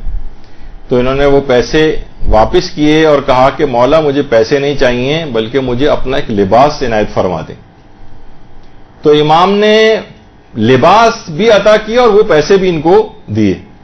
اب دیبل خزائی جو تھے، یہ اپنے پاس اس لباس کو رکھتے تھے. مثلا آپ ہی کو کہا جائے کہ اگر آپ کو امام کوئی لباس دیں تو کیا آپ اس کو خوب پہن وہن کے میلا ویلا کر کے اسے خراب آپ کریں گے؟ نہیں، آپ سنبھال کے حفاظت سے رکھیں گے. بہت ہوا تو نماز کے وقت پہ انسان پہن لے گا، پھر اس کے بعد اس کو حفاظت سے رکھے گا کہ کہیں اس کی کوئی بہترامی نہ ہو. تو دماغ کے میں ایک چیز آتی ہے کہ بطور تبرک اور اس کے احترام کے لحاظ سے، اب یہ تمام جو افراد ہیں، ان کے بات ایک چیز سمجھ میں نہیں آئی ہے. یہ دیبل خزائی کا خیر وہاں پر مقبرہ ہے، تو کہ تمام افراد کو صرف اور صرف اس کا ایک خاص احترام ہے شبیہ ذوالجناح کا. مومنین کو فقط اسی شبیہ ذوالجناح پر سواری کرنی رہ گئی، اور کیا گھوڑے اور نہیں کہ اگر آپ کو بہت ہی زیادہ گھوڑ سواری کا شوق ہے تو آپ کسی اور گھوڑے کے اوپر سوار ہو جائیے. نہیں، اسی کے اوپر ہی سواری کرنی. تو یہ چیزیں احترام کے منافی ہیں. ہر وہ چیز جو امام کی ان چیزوں کے احترام کے منافی ہو، اس سے احتراز کرنا لازم ہے. اس پہ بھی علماء نے فتاوے دی. تو اچھا، کچھ لوگوں کا یہ بھی کہنا ہے، اب دیکھیں کیسے کیسے اعتراض ہیں. ذوالجنہ کی اہمیت امام کی زندگی کی حد تک تھی. ان کی شہادت کے بعد تو وہ ایک عام گھوڑا بن گیا تھا, یعنی پھر اس کے بعد کوئی احترام نہیں تھا اس کا.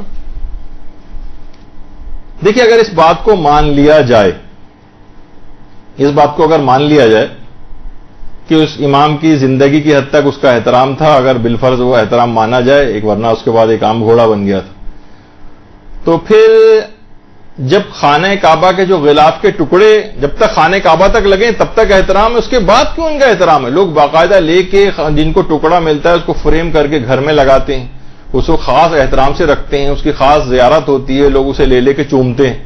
تو یہ تو فطرت انسانی میں اتنا گھٹیا اعتراض ہے کہ اس پہ تو مزید بات کرنے بھی ایک فضول ہے کہ صرف اس وقت تک احترام ان کا تھا جب تک وہ تھے.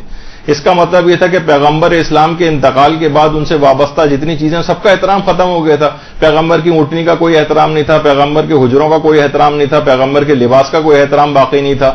جب تک رسول اللہ کے صحابی تھے, جب صحابی رسول کی وجہ سے صحابی تھے نا, تب تک رسول کے صحابیوں کا احترام تھا. جیسے ہی رسول کا انتقال ہوا, دنیا سے پردہ فرمایا, اس کے بعد صحابہ کا بھی احترام ختم ہو گیا. یہ تو نہیں, انتہائی فضول قسم کی اور حیرت انگیز طور پر اس اعتراض کو اس شخص نے ایک شیعہ منحرف عالم دین جو کہ منحرف ہو کر وہابی مذہب جنہوں نے اختیار کر لیا, اس نے اپنی کتاب کے اندر یہ والا اعتراض کیا کہ اس وقت تک احترام تھا, اس کے بعد کیا احترام. اچھا اب کچھ چیزیں ایسی ہیں وہ ابھی آگے چل کر ویسے آخر میں وہ پیش کروں گا. وہ یہ ہے کہ عام طور پر ایک اعتراض کیا جاتا ہے بھائی یہ کیا آپ نے پوجا پاٹ ٹائپ کی چیز شروع کر دی ہے, اور یہ کہ لوگ ذوالجنہ کے کان میں جا کر اپنی دعائیں کہتے ہیں. دیکھیے سب سے پہلی بات تو یہ ہے کہ کوئی بھی ذوالجنہ سے کوئی دعا نہیں مانگتا, دعا اللہ ہی سے مانگی جاتی. بہتر ہے کہ میں اس پہ خود کچھ نہ کہوں, اور ہمارے مولانا محترم شہریار رضا عابدی نے اس پہ تھوڑا سا ایک کلام کیا ہے, تو وہ آپ ذرا وہ سن لیجئے, وہ خاطر خواہ انہوں نے جواب دیا اس کا. تیرے لیے ہر دعا, تیرے لیے ہر صدا جاری رہے گی صدا. بعض دفعہ سوال ہوتا ہے کہ کیا فائدہ ہے جھولے اور تابوت کا؟ بالکل فائدہ ہے. ہم میں سے کوئی بھی شیعہ نہ ذوالجنہ کو, نہ جھولے کو, نہ تابوت کو, نہ علم کو خدا نہیں سمجھتا, امام نہیں سمجھتا. ہم ان چیزوں سے کبھی بھی نہیں مانگتے. ہاں ان کو چھوتے ہیں تبرکاً, مانگتے نہیں ہیں. ہم کوئی نہیں مانگتا شیعہ, کسی کو دنیا میں نہیں دیکھیں گے. حتیٰ اگر علم ہاتھ میں ہے تو بالکل وہی کیفیت ہوتی ہے جو خانہ کعبہ کا پردہ ہاتھ میں ہوتا ہے. پردے سے کوئی نہیں مانگتا, پردے سے مانگنا شرک ہے. حتیٰ خانہ کعبہ کی دیوار سے مانگنا شرک ہے. خانہ کعبہ کو شرک سجدہ کرنا گناہ ہے, حرام ہے بلا شک. خانہ کعبہ ڈائریکشن ہے, خانہ کعبہ متبرک کو اس سے تبرک کا برکت لیتے ہیں, تبرک برکت دیتے ہیں. اب جب اس کے پردے کو پکڑتے ہیں کہ جو انبیاء بھی یہ کام کرتے تھے, تو اللہ کے دامن کو تھوڑی پکڑتے ہیں. اللہ منزہ, اس کا لباس نہیں ہے کوئی, لیکن ایک متبرک چیز کو تھامتے ہیں. متبرک چیز نگاہوں کے سامنے ہوتی ہے, در حقیقت ہمارا تعلق خدا سے ہے. لیکن یہ جھولا وغیرہ در حقیقت توجہ دلاتے ہیں کس کی جانب؟ امام حسین کے فرزند کی جانب. یہاں پر ہمیں بہت زیادہ بولڈ ہو کے کام کرنا ہے کہ بہت ساری چیزیں کہ جو آج کمرشل آرٹ میں اور ماڈرن آرٹ میں ہیں, ہم نے انہیں صدیوں پہلے استعمال کیا ہے. ہم نے صدیوں پہلے استعمال کیا ہے. آپ آج کر رہے ہیں, ہم صدیوں سے کر رہے ہیں. ہم پہلے ذریعہ بناتے تھے, آپ اسے کہتے تھے کہ یہ بدعت ہے. آج ہر دکان میں مکے مدینے میں ذریعہ موجود ہے, یعنی خانہ کعبہ کا ماڈل. آج ذریعے موجود ہیں, یعنی مسجد نبوی کا ماڈل. وہ پلاسٹک کا بھی ہے, وہ سلور کا بھی ہے, وہ اور مختلف میٹلز کا بھی ہے. ہم مشرک تھے نہ, اب آپ مشرک ہو گئے. جواب ملے گا نہیں یہ تو ماڈل ہے, تو ہم اس کو ماڈل سمجھتے تھے. ہم نے کبھی بھی کسی ذریعے کو نہ اللہ سمجھا, نہ رسول سمجھا, نہ حتیٰ مولا علی سمجھا. ہم نے کس ذریعے کو سمجھا؟ امام حسین. ہم نے تو کہا ذریعے شبیہ ذریعہ امام حسین. جیسے آپ کیا ہیں, آج مکہ مدینہ بلکہ پورے سعودی عرب بلکہ پورے عالم اسلام میں کوئی ملک ایسا نہیں ہے, اور اب تو خصوصاً سعودی عرب کی کوئی دکان ایسی نہیں ہے جہاں پر خانہ کعبہ کے دروازے کا ماڈل نہ ہو. جو نیت آپ کی ہے وہ نیت ہماری ہے. ہم مشرک تو آپ مشرک، آپ موحد تو ہم موحد. خانہ کعبہ کا دروازے کا دیکھا آپ نے، ہر جگہ ہے. ہم کامیاب ہو گئے، سیدھی سیدھی بات ہے. آج آپ وہی کر رہے ہیں جو ہم کر رہے تھے. اب اس کی جو ایک ماڈرن مثال دی جا سکتی ہے، فلسطین میں شیخ احمد یاسین کو کہ جو نابینا تھے، اور نہ معذرت نابینا نہیں تھے، مفلوج تھے، انہیں مارا گیا. تو آج اگر آپ گوگل میں بھی سرچ کریں شیخ احمد یاسین کا فیونرل کے نام سے، تو جب بھی ان کی برسی ہوتی ہے تو ویل چیئر اٹھاتے ہیں. یہ ویل چیئر اللہ ہے، رسول ہے، امام ہے، کون ہے؟ کہا جائے گا نہیں. اصل میں ویل چیئر کسی نبی نے اٹھائی؟ ویل چیئر حضرت ابوبکر یا حضرت عمر یا حضرت عثمان یا کسی خلیفہ نے اٹھائی؟ آج یہ سوال کیا جاتا ہے کیا اصحاب کے دور میں یہ تھا؟ تو کہیں گے ویل چیئر کیا رسول اللہ نے اٹھائی کسی کی؟ کیا قرآن میں ویل چیئر کا ذکر ہے؟ کیا حضرت ابوبکر یا حضرت عمر یا حضرت عثمان یا سیرت شیخین یا سیرت صحابہ میں کہیں ایک جگہ بھی ویل چیئر ہے؟ کہا جاتا ہے نہیں، یہ علامت ہے. ویل چیئر کے ذریعے سے ہم بتاتے ہیں کہ شیخ احمد یاسین جو معذور تھے ان پر ظلم ہوا. اگر یہ لاجک ہے تو ہماری بھی جھولے کی علم تابوت کی یہی لاجک ہے. ہم قسم علم کو یا تابوت کو یا زلزلے کو اللہ رسول یا امام نہیں مانتے. ہمارے جاہل سے جاہل آدمی سے پوچھنا، وہ ان میں سے کسی چیز کو نہ اللہ نہ رسول نہ امام، اور ان میں سے کسی چیز سے خود نہیں مانگتا کوئی بھی. بس آپ ویل چیئر اٹھائیں تو آپ موحد. آپ شیخ احمد یاسین کی مظلومیت کو ویل چیئر سے بیان کریں تو آپ موحد. ہم فرزند رسول اللہ کی مظلومیت کو بیان کریں تو ہم مشرک. یہ کون سا انصاف ہے؟ یہ کون سا عدل ہے؟ چلے آؤ چلے آؤ چلے آؤ. تو اصلاً یہ سب چیزیں ان کے اندر ایک تبرک پیدا ہو جاتا ہے، ان کے اندر احترام آ جاتا ہے، ان کے اندر بعض اوقات برکت اور شفا بھی آ جاتی ہے امام حسین سے منسوب چیزوں کے اندر. دیکھیے یہی وجہ ہے کہ آیت اللہ حسین بروجردی فرماتے تھے کہ امام حسین علیہ السلام اتنے بلند مقام پر فائز ہیں، اتنے واجب الاحترام ہیں کہ ان سے منسوب ہر چیز کا احترام کرنا واجب ہے. یہ آیت اللہ حسین بروجردی کہا کرتے تھے. اور ان سے منسوب جتنے بھی وسائل عزاداری، آیت اللہ بہجت کا پچھلی مرتبہ میں نے پیش کیا تھا آپ کو کہ کالا لباس، زریحیں، علم، تابوت، ان سب کا احترام، یہ سب وسائل عزاداری، ان سب کا احترام کرنا ضروری. حتیٰ کہ اگر آپ دیکھیں کہ آئمہ کے قبور سے دور جو شفا والی جو جالی ہے وہاں پہ بھی لوگ آ کے مس کرتے ہیں، وہاں سے دھاگے وغیرہ جو ہیں وہ برکت کے طور پر وہاں سے جو ہے وہ لے کر جاتے ہیں اور ان کو شفا ہوتی ہے. امام کی صرف اس جالی سے جو ان کی قبر سے دور بھی ہے تب بھی اس کے اندر شفا کی ایک صلاحیت پیدا ہو گئی،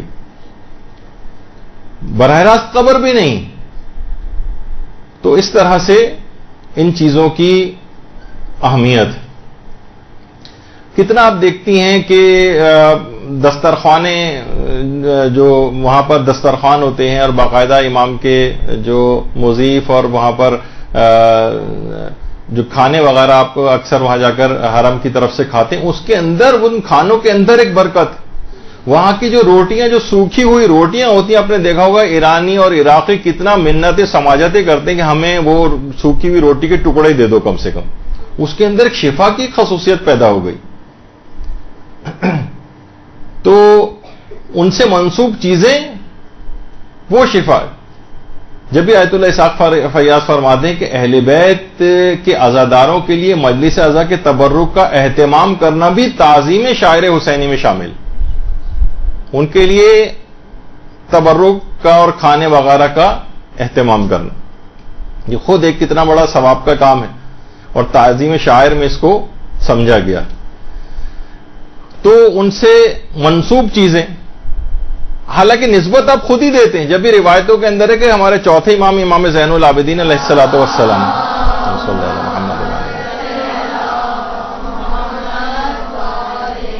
آپ فقیر کو صدقہ دینے کے بعد امام اپنے دانے ہاتھ کو چومتے تھے اور کہتے تھے یہ ہاتھ جو فقیر کا ہے یہ نائب دست خدا ہے، گویا اللہ کے ہاتھ میں گیا ہے، اس کے ہاتھ سے جو میرا ہاتھ ٹچ ہوا ہے گویا اللہ کا ہاتھ ٹچ ہوا ہے اور میں اپنے ہاتھ کو بوسہ لے رہا ہوں تبرک کے طور پر۔ تو یہ سب چیزیں امام کی اس کے اندر موجود ہیں، ان کی سیرت کے اندر بھی اس طرح سے ملتی۔ یا وہ ایک بہت دفعہ پہلے ہم نے اس کی پوسٹ بھی بنائی تھی اور باقاعدہ علماء نے اس کو لکھا ہے کہ مدرسۃ الواعظین لکھنؤ کے جو پرنسپل تھے مولانا عدیل الاختر صاحب، انہوں نے کہا کہ زمانے طالب علم میں تبرکات کے اوپر بات نکلی تو شمس العلماء سید سبط حسن انہوں نے فرمایا کہ جو شخص کسی مریض کی صحت یابی کے لیے روزہ رکھے اور افطار کے بعد دعا کر کے بستر پر آئے اور کہے کہ اے زہیر ابن قین طبیب لشکر حسینی میرے مرض کے لیے دوا تجویز کر دیجئے، خواب میں ایک بزرگ اس بیماری کا نسخہ اس کو لکھوا دیں گے۔ یہ انہوں نے بات بتائی، بلکہ انہوں نے اس سے پہلے ایک جملہ کہا تھا جس میں ہم نے نہیں لکھا کہ اگر تم مجھ سے اس بات کا حوالہ نہ پوچھو تو میں تم کو ایک حقیقت بتا سکتا ہوں۔ بہت سی چیزیں دیکھیے ان کے اس لحاظ سے روایتوں کے حوالے نہیں ہوتے لیکن سینہ بہ سینہ علماء سے چلتی۔ اچھا، ایک مریض جو طالب علم تھا، یہ طالب علم نے جا کر اپنے گھر میں واقعہ سنایا۔ اس مریض طالب علم کی بہن نے اپنے بھائی کی صحتیابی کے لیے روزہ رکھ کر حسب ہدایت دعا کی تو خواب میں دیکھا کہ ایک شخص ہے جسے لوگ گھیرے ہوئے ہیں اور وہ مریضوں کو نسخے لکھوا رہے۔ بہن نے بھائی کے مرض کی دوا چاہی تو اس شخصیت نے کہا کہ وہ خود ہی دوا نہیں کرتا، کہا کہ نہیں اس نے تو بہت دوائیں کی ہیں، کہا وہ مجلس حسین کا تبرک کیوں نہیں لیتا ہے؟ صبح ہوئی تو خاتون نے واقعہ بیان کیا، بھائی نے تسلیم کیا کہ ہاں بے شک میں بعض حالات ہوتے تھے، رش بہت ہوتا تھا، میں مجلس سے نکلتے وقت تبرک نہیں لیتا تھا، لیکن انشاءاللہ اب آئندہ ایسا نہیں کروں گا، لائن میں بھی لگ کر تبرک لینا ہوا تو لوں گا۔ اس کے بعد اس مجلس میں گیا اور شریک ہو کر اس نے زحمت اٹھا کے تبرک لیا اور استعمال کیا اور اس کے بعد اس بیماری سے اس کو شفا ہو گئی۔ اللہم صلی علی محمد وعلی محمد۔ اچھا، اسی زمانے میں واقعہ مشہور ہوا تھا اور اس کے بعد انڈیا کے اخبارات وغیرہ اور رسالوں کے اندر بھی یہ چھپا، اور اس کے بعد جن مومنین شیعہ ڈاکٹروں اور حکیموں نے اپنے اپنے مریضوں جو بہت سے ایسے مریض تھے جو کہ لا علاج ہو رہے تھے ان کے لیے اس طرح سے روزہ رکھ کے اسی طرح سے اس میں عمل کیا انہوں نے، تو اس کے بعد ان بہت سے مریضوں کو بھی شفا ہوئی۔ تو یہ بہت ساری چیزیں ایسی ہیں کہ اب آج کل مادیات کے غلبے اتنے زیادہ ہو گئے ہیں، شکوک و شبہات اتنے زیادہ ہو گئے ہیں، لوگوں کا ان چیزوں پر اعتقاد نہیں رہا ہے کہ ان چیزوں کے اندر کیسے تبرک، مجلس اعضاء کا تبرک ہم نے تو بنوایا، اس میں اس تبرک کی کیا بات ہے، اس میں شفا کی خاصیت کیسے پیدا ہو گئی؟ تو دیکھیے کتنی چیزیں ایسی ہیں۔ آیت اللہ محمد حسین طباطبائی کے متعلق ملتا ہے کہ ایک بار محلہ گزر خان قوم میں ایک سید کی مجلس اعضاء میں گئے، ابھی گھر ان کا بن رہا تھا تو انہیں ایک دوسری جگہ بٹھایا گیا علامہ کو، تو انہوں نے صاحب خانہ سے پوچھا کہ اس گھر میں کب سے عزاداری ہو رہی ہے؟ یعنی جہاں عزا خانہ تھا اس کے علاوہ کسی اور جگہ لے جا کے بٹھا دیا گیا تھا، گھر بن رہا تھا۔ صاحب خانہ نے کہا 40 سال سے زیادہ ہو گئے۔ یہ سننا تھا کہ علامہ طباطبائی فوراً اٹھ کر پرانے حصے میں آ گئے جو زیر تعمیر تھا اور فرمایا جو جگہ 40 سال سے امام حسین پر گریے کی گواہ ہو اس میں اتنی پاکیزگی آ جاتی ہے کہ اس سے تبرک حاصل کرنا چاہیے۔ تو یہ سب چیزیں ان کے اندر ایک دیواروں کے اندر ایک تقدس آ جاتا ہے، ان کے در و دیوار کے اندر ایک تقدس آ جاتا ہے، اس فرش عزا کا ایک تقدس آ جاتا ہے۔ اسی طرح امام حسین سے منسوب یہ ذوالجنہ، اس کے اندر بھی اس طرح سے تقدس آ جاتا ہے، اس کا ایک احترام لازم ہو جاتا ہے، اس کی توہین وغیرہ کرنے کی اجازت نہیں۔ فطرس وغیرہ کا جو آپ اکثر سنتی ہیں وہ فرشتے والا واقعہ، اگرچہ اس پہ علماء کی کافی بحثیں ہیں سند اور متن کے اعتبار سے، اور علماء کے فتاویں کبھی اور انشاءاللہ ان کو ذکر کریں گے، لیکن بہرحال اس واقعے کے اندر کیا تھا کہ اس فرشتے کے بالوں پر امام حسین کے لکڑی کے جھولے سے مس ہونے کی وجہ سے واپس آ گئے۔ امام حسین کے جسم سے بھی مس نہیں ہوا تھا، صرف ان کے جسم سے متصل جو لکڑی کا جھولا تھا اس کے مس ہونے سے اس کے بالوں پر آ گئے تھے۔ اس کو کہتے ہیں تبرک۔ تو اور یہی وجہ ہے کہ یہ سب چیزیں اب یہ فطرس جو ہے باقاعدہ ایران نے اس کے نام پر ایک ڈرون بھی بنایا ہے، اس کا نام فطرس رکھا ہے۔ تو ان چیزوں کی یادگاریں اس طرح سے ہوتی ہیں، ان چیزوں کی اہمیت ہوتی ہے۔ بہرحال تو چیزوں سے تبرک، جب یہ علم سے لوگ علم کو کیوں چومتے، وجہ ہوتی ہے نا علم کو کیوں چومتے ہیں اور پرچم کو کیوں چومتے ہیں؟ بلکہ آپ خود دیکھیں ہمارے مراجع آج کل اس پہ بھی اعتراض ہوتا ہے کہ بھئی اس کو چومنا، ان چیزوں کو تقدس دینا، ایک کپڑا ہی تو ہے، ایک فلاں ہی چیز تو ہے، خود تو آپ نے بنایا، اسی خود بنایا اور خود ہی اس کو جو ہے اس کو مقدس قرار دے کے اس کا بوسہ لے رہے ہیں. اس کی کوئی تک سمجھ میں نہیں آتی لوگوں کو. اب دیکھیے کہ ہمارے جو مراجع ہیں ان کا کیا طریقہ کار ہے. آیت اللہ صافی گل پائیدانی. یا حسین یا حسین یا حسین یا حسین یا حسین یا حسین یا حسین یا حسین مولا کوئی غم نہ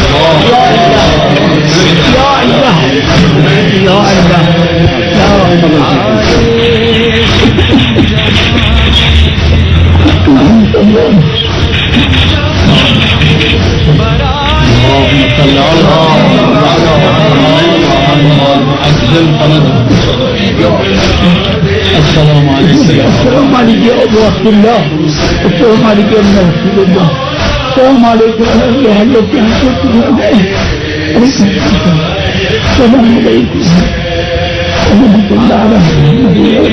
تم جہاں میں ہمارا ہوتا ہے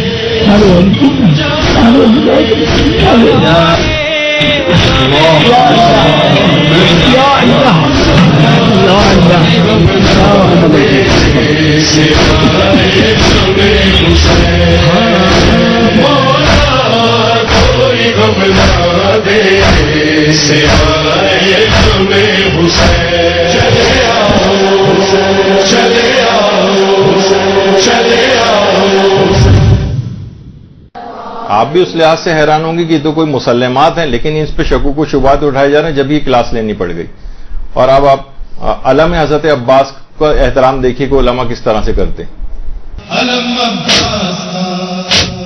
یہ وہ علم ہے جس سے شہیدوں کی شان ہے، قربانیوں کا نام وفا کا نشان ہے، بچوں کی آبرو ہے، سکینہ کی جان ہے. علم عباس کا، علم عباس کا، علم عباس کا، علم عباس کا. غازی کے خون سے جو ملی ہے بقا سے، حاصل یہ افتخار رہے گا سدا سے، ہر دور میں اٹھائیں گے اہل عزاء سے. علم عباس کا، علم عباس کا، علم عباس کا.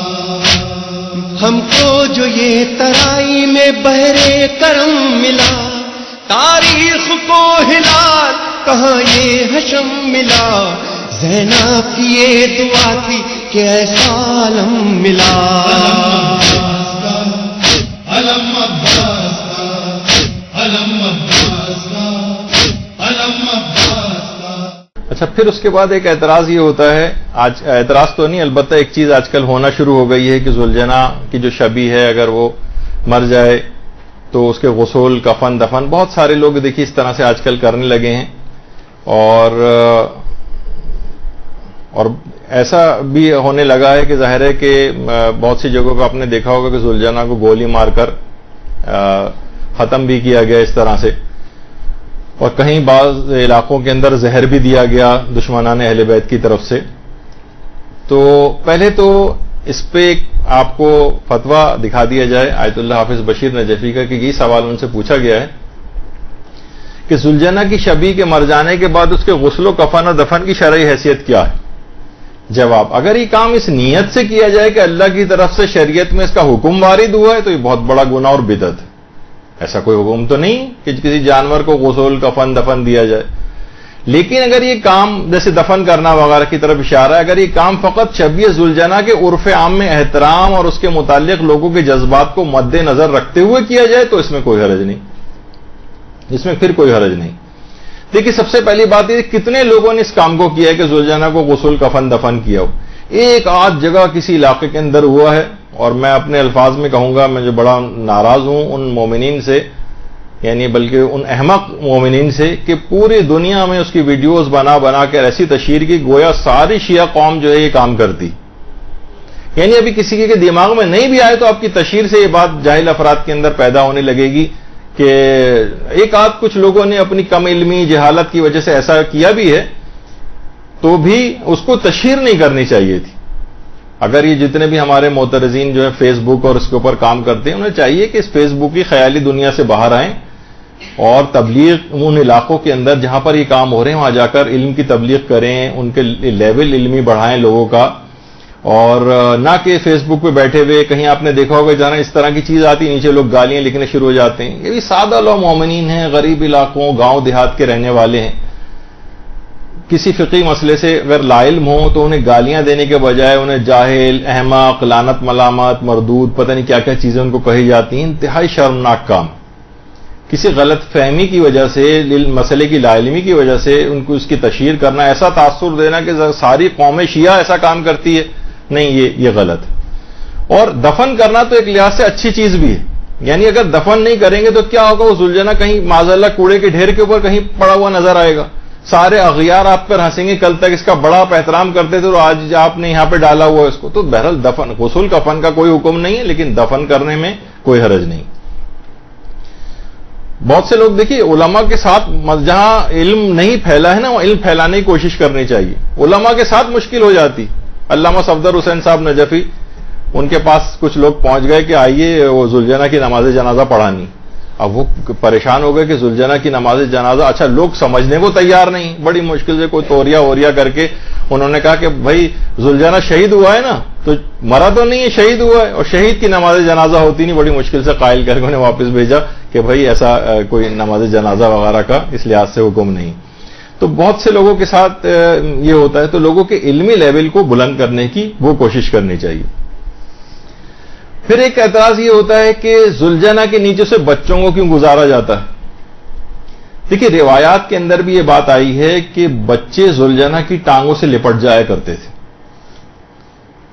اور رخصتی امام حسین علیہ السلام جب خیموں سے ہو رہی تھی تو حضرت سکینہ کا ذوالجنہ کی ٹانگوں سے لپٹنا یہ روایتوں کے اندر آیا ہے. ذوالجنہ آگے نہیں بڑھ رہا تھا, امام کی ایڑ لگانے کے باوجود بھی اس نے امام کو متوجہ کیا کہ مولا کوئی مجھے روک رہا ہے, اور اس کے بعد امام نے نظر جھکا کے دیکھا تو سکینہ ذوالجنہ کی ٹانگوں سے لپٹی ہوئی. تو بچوں کی خاص ذوالجنہ کے ساتھ ایک ایفیلیشن ہوتی ہے, ایک ان کے ساتھ ایک دلی وابستگی ہوتی ہے. چھوٹے چھوٹے بچے تک ذوالجنہ سے ایک انسیت رکھتے ہیں. تو والدین اگر خیر و برکت کی نیت سے کوئی ایسا کوئی کام کریں, کوئی شریعت میں حکم تو نہیں. اور یہ سوال بھی مہاراجہ سے پوچھا گیا, آیت اللہ حافظ بشیر نجفی سے سوال پوچھا گیا, بعض لوگ ذوالجنہ کے نیچے سے گزرتے ہیں, خصوصاً خواتین اپنے بچوں کو اس کے نیچے سے گزارتی ہیں اس عقیدے کے ساتھ کہ ذوالجنہ کے نیچے سے گزرنے سے مریض کو شفا ملتی. اس عمل کی کیا حقیقت ہے, امام حسین کی مصیبت سے اس کا کیا ربط ہے؟ جواب, اگر یہ کام اس نیت سے نہ کیا جائے کہ اس کا شریعت نے حکم دیا ہے تو کوئی حرج نہیں. اگر ہم اس عمل سے امام حسین کی عظمت کا اقرار اور ان سے محبت کا اظہار کرتے ہوئے امام حسین کی محبت کے اللہ کے حضور وسیلہ بنا کر بچوں کو ذوالجنہ کے نیچے سے گزارتے ہیں اور اللہ سے اس کے روشن مستقبل اور بیماریوں سے شفا کی امید رکھتے ہیں تو اس میں کوئی حرج نہیں. باقاعدہ ان کی جو شاعر حسینیہ کے نام سے کتاب ہے اس کے اندر بھی صفحہ 290 اور 291 کے اوپر یہ فتویٰ موجود ہے. تو لوگوں کا عقیدے سے کوئی شرک کہنا, اور ٹھیک ہے لوگوں کا ایک عمل ہے, کوئی واجبات میں سے بھی نہیں ہے, کوئی اس کو حرام بھی نہیں کہا جا سکتا. لوگوں کا اپنا ایک طریقہ کار ہے جو حرام کی حد تک نہیں. تو اس لحاظ سے اس میں کوئی حرج نہیں اگر کوئی ایسا کر بھی رہا ہے, لیکن کرنا بھی کوئی ضروری نہیں. تو دیکھیے یہ کوئی اسی طرح سے لوگ تبرکن مثلاً تابوت کے نیچے سے نکل رہے ہوتے ہیں اور توقع یہ کرتے کہ شاید اس میں کوئی برکت آ جائے, ہمیں شفا مل جائے, ہمیں کوئی برکت نصیب ہو جائے.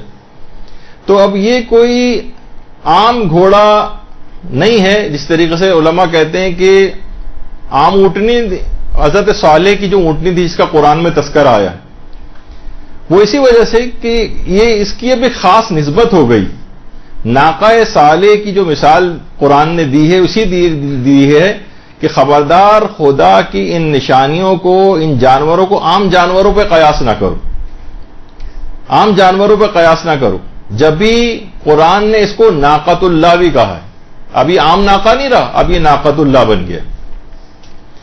تو ابھی عام گھوڑا نہیں رہا, یہ منسوب ہو کر ایک احترام کے قابل ہو گیا ہے. جیسے قرآن کا آپ کو میں نے بتایا کہ جزدان, اسی طریقے سے غلاف کعبہ ایک عام کپڑا نہیں رہا ہے, اب یہ متبرک ہو گیا ہے. ذریعہ امام حسین علیہ السلام جب ایران کے اندر تیار ہو رہی تھی تو لوگ روزانہ اس کی زیارت کو بھی جاتے تھے, اس کو چومتے بھی تھے. ابھی تو وہاں جا کر قبر مطہر پر لگی بھی نہیں ہے, صرف منسوب ہوئی ہے, تب بھی اس کا ایک احترام آ گیا تھا. تو اسی طریقے سے بہت ہم لوگوں کو چیز کرنی چاہیے کہ اس کی طرف زبان اعتراض کو دراز نہ کریں. اچھا, جیسے کہ ابھی کچھ چیزیں البتہ ایسی ہیں شبیہ ذوالجنہ کے سلسلے میں جو قابل اعتراض ہیں, ان کی اصلاح کرنا البتہ ضروری, لیکن یہ بہت زیادہ ابھی بھی نہیں ہوتی. کچھ علاقوں میں جہاں بہت کم علم ہے لوگوں کو, وہاں پر کچھ افراد اس قسم کے کام کرتے ہیں, لیکن ہے غلط.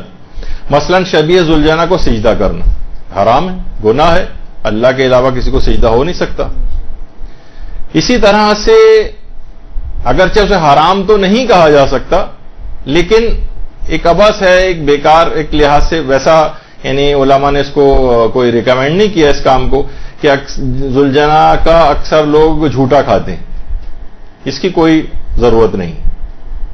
البتہ اس کو حرام بھی نہیں کہا جا سکتا, حرام تو نہیں ہے, لیکن بہرحال اس کی کوئی اگر البتہ یہ کہ اس کی وہی توہین مذہب وغیرہ کا ایک سبب ہونے لگے, لیکن اتنی بڑی تعداد کے اندر اول تو کتنے لوگ, میں نے تو آج تک کبھی کسی کو نہیں دیکھا, صرف سنا ہے کہ چند لوگ ایسا کرتے ہیں.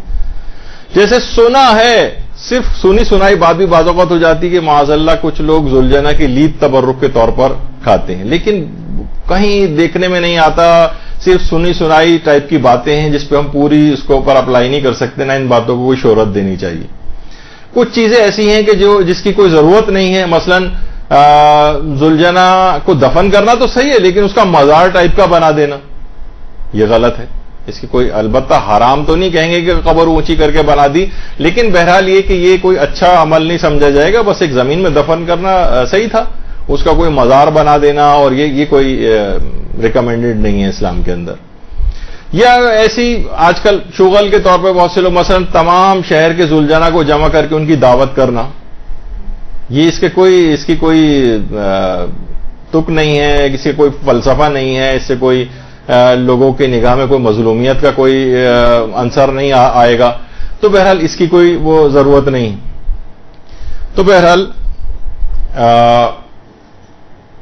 کچھ اس لحاظ سے اعتراضات والی اس کے اوپر چیزیں تھیں جو آپ کے سامنے اس طرح سے پیش کی. اب مجھے پتا نہیں, مجھے ایک شعر نظر آیا تھا, یہ بھی پتا نہیں کہ میر انیس کا ہے بھی یا نہیں, کہ حامی ہے کون سب کا حیات و ممات میں, کس کی ثنا ہے سورہ والعادیات میں.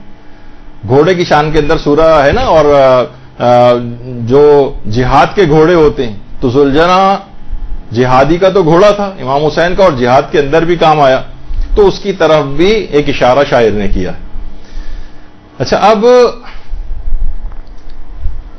ایک اور چیز اس کے اندر خاص طور پر بات ہو جائے کہ بہت سے لوگ کہتے ہیں بھائی کہاں آیا ہے کہ ذوالجنہ جو ہے, کون سی حدیث کے اندر آیا ہے کہ اس کا جو ہے وہ احترام کیا جائے. تو دیکھیے آیت اللہ شبیری زنجانی نے بھی فرمایا کہ شاعر اور رسومات کی بجاوری کے لیے کسی روایت کا موجود ہونا ضروری نہیں, ہر جائز عمل میں تعظیم شاعر مستحب, کوئی ضروری نہیں کہ ان کے لیے کوئی حدیث موجود ہو. ویسے بہت سی روایات کے اندر ایک چیز آئی کہ جو گھوڑا ہے اس کی پیشانی میں سعادت ہوتی ہے, اور اس کے جسم کے اوپر, گھوڑے کے جسم پر ہاتھ پھیرنے کا, بہت سے لوگ کہتے ہیں بھائی ہاتھ پھیرنے کی کیا ضرورت ہے, الگ سے بھی چاہے نہ بھی ہو, ذوالجنہ والے مسئلے کا نہیں, گھوڑے کے جسم کے اوپر ہاتھ پھیرنا یہ بھی روایت کے اندر پسندیدہ عمل سمجھا گیا. تو بہرحال علماء کو بھی آپ نے اس لحاظ سے کرتے دیکھا ہے. بس اختتام ہم اس ذوالجنہ ہی کے کچھ مصائب علامہ عقیل الغربی صاحب نے پڑھے, اس پر ہماری گفتگو کا آج کا اختتام ہوگا, یہ آپ ذرا سن لیجئے. ہمارے یہاں رسوم اعضاء میں جو چیزیں ہیں بہت سے لوگ اس پہ اعتراض کرتے ہیں. اعتراض کرنے سے پہلے سوچئے وہ رسمیں کیوں قائم کی گئی. ہمارے یہاں جو تہذیب اعضاء ہے اس میں علم ہے, ہمارے یہاں جو تہذیب اعضاء ہے اس میں ذوالجنہ ہے, ہمارے یہاں جو تہذیب اعضاء ہے اس میں تربت ہے. یہ سب چیزیں ایک اہمیت رکھتی ہیں، ایک معنویت رکھتی ہیں۔ عالم توحید ہے، عالم ختم نبوت ہے، عالم اسلام ہے۔ یہ عالم قیامت تک سرفراز رہے گا۔ اس عالم کا احترام واجب ہے، بلکہ فوق واجب۔ آج اگر ہم بیعت حق کرنا چاہیں تو عالم عباس کے علاوہ کون سی چیز ہے جس کے نیچے کھڑے ہو کر بیعت کریں؟ اس عالم پر ایک پرچہ ہوتا ہے، وہ کسی کٹے ہوئے بازو کی نشانی ہے۔ اس عالم میں ایک مشق ہوتی ہے، وہ حسین کے اہل حرم اور بچوں کی پیاس کی نشانی ہے۔ یہ سب اس لیے تاکہ انسان ان مصیبتوں کو یاد کرے، وہ منظر نگاہوں کے سامنے آ جائے جو منظر کربلا میں تھا، تاکہ حسین کی یاد قائم رہے اور گریہ و عزاداری کا حق ادا ہو سکے۔ ذوالجناح کی شبی کیوں مناتے ہیں؟ امام حسین کے اس باوفا راہوار کی اہمیت معلوم ہے آپ کو؟ یہ گھوڑا کتنا باشعور تھا۔ بس 2-3 جملے عرض کروں گا، اب جی بھر کے گریہ کر لیجیے، جی بھر کے گریہ کر لیجیے۔ حیف ہے کہ انسان گریہ نہ کرے۔ امام حسین کا یہ گھوڑا ہوا ہے جو بار بار روز عاشورہ گریہ کرتا ہوا نظر آیا۔ بتاؤ گھوڑے نے کتنی بار گریہ کیا ہے؟ جب امام حسین کو آواز دی ہے علی اکبر نے،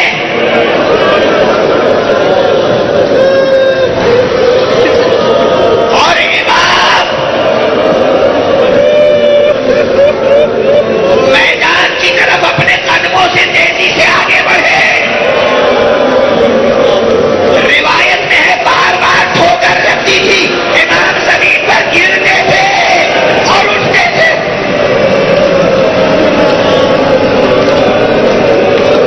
اور پکارتے تھے، بیٹا کہاں ہو؟ بیٹا آواز دو، تمہارے مرنے کے بعد میری آنکھوں میں روشنی نہیں رہی۔ اس موقع پر جب کئی مرتبہ امام زمین پر دھو کر کھا کے گرے اور اٹھے، ایک مرتبہ امام نے دیکھا کہ وہ گھوڑا امام کا وفادار راہوار آیا، گویا اتنی دیر میں اس نے میدان کا جائزہ لیا، اس جگہ پہنچا جہاں علی اکبر کا لاشا تھا۔ اس کے بعد امام کے پاس آیا، امام کی آستین اپنے ٹانگ سے پکڑی، امام نے دیکھا گھوڑے کی آنکھوں سے آنسو رواں ہیں۔ امام کو گھوڑے نے علی اکبر کے لاشے تک پہنچایا۔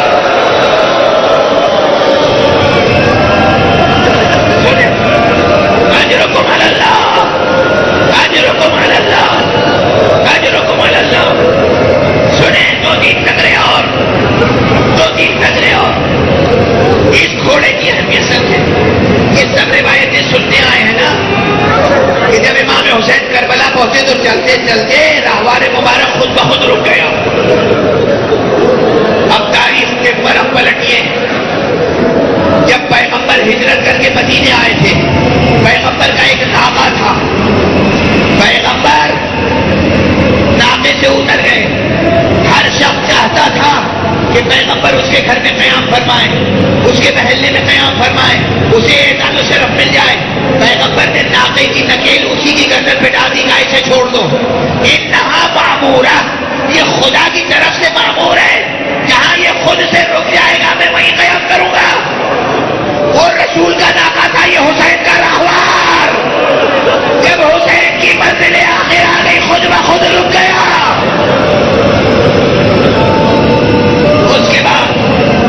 اس کے بعد دوسری منزل علی اکبر کے لاشے تک پہنچانا، تیسری منزل تمام تفصیل تو میں بیان بھی نہیں کر سکوں گا۔ تیسری تفصیل جب امام حسین، آپ کو یاد ہے میں نے اس مرتبہ کراچی میں پہلی بار ایک روایت پڑھی تھی، اس سے پہلے میں نے نہیں پڑھی تھی۔ روایتیں نگاہ میں ہوتی ہیں مگر پڑھنے کی سخت نہیں ہوتی، طاقت نہیں ہوتی۔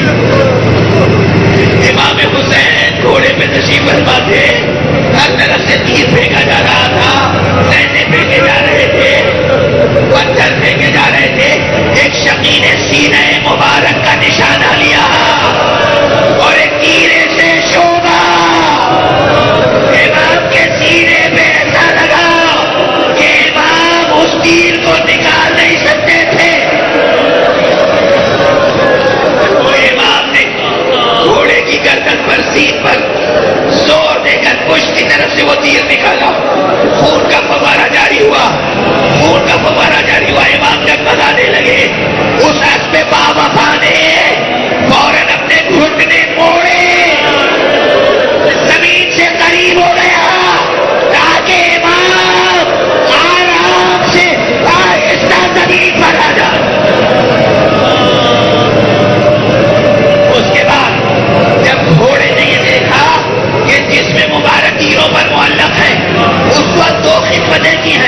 جو دشمن بڑھتا تھا اسے اپنی ٹانگوں سے ہلاک کرتا تھا اور اپنے دانتوں سے جسم مبارک امام سے ایک ایک تیر نکالتا.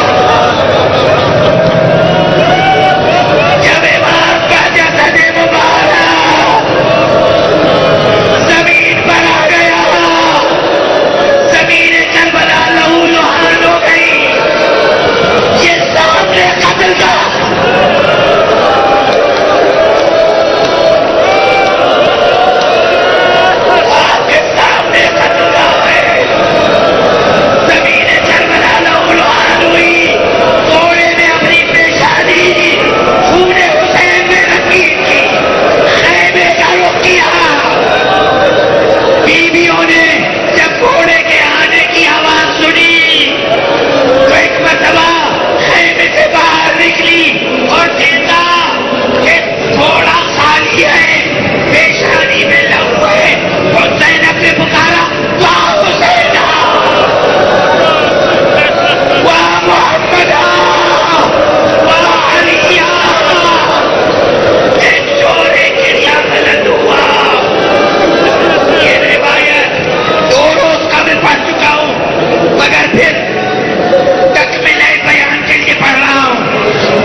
کی وہ 4 سال کی بچی نہیں ہے. رخ کیا، دیکھا کہ خیمے کے دروازے پہ کھڑی ہے. کہا رباب اس بچی کا رونا بہت ضروری ہے. جناب زینب نے اس بچی کو قریب بلایا. بچی روتی ہوئی نہیں آئی. بچی کی ہاتھوں میں حیرت تھی. ایک مرتبہ بچی آہستہ آہستہ قدموں سے آگے بڑھی، باہیں پھیلائی، گھوڑے نے گردن جھکائی، گھوڑے کے کان میں کہا ابھی آپ کو دل افشانا، میرے بابا کو پانی پلایا گیا یا پیاسا قتل کر دیا گیا. بس سنو گے عزیزو، گھوڑے نے یہ جملہ سنا، اپنا ساتھ زمین پر رکھنا تھا. گھوڑا وہی گھوڑے نے اپنی جان دے دی. واہ حسینا، واہ علیہ، واہ محمدہ، واہ حسنہ. صلی اللہ علی محمد وآلہ الطیبین الطاہرین.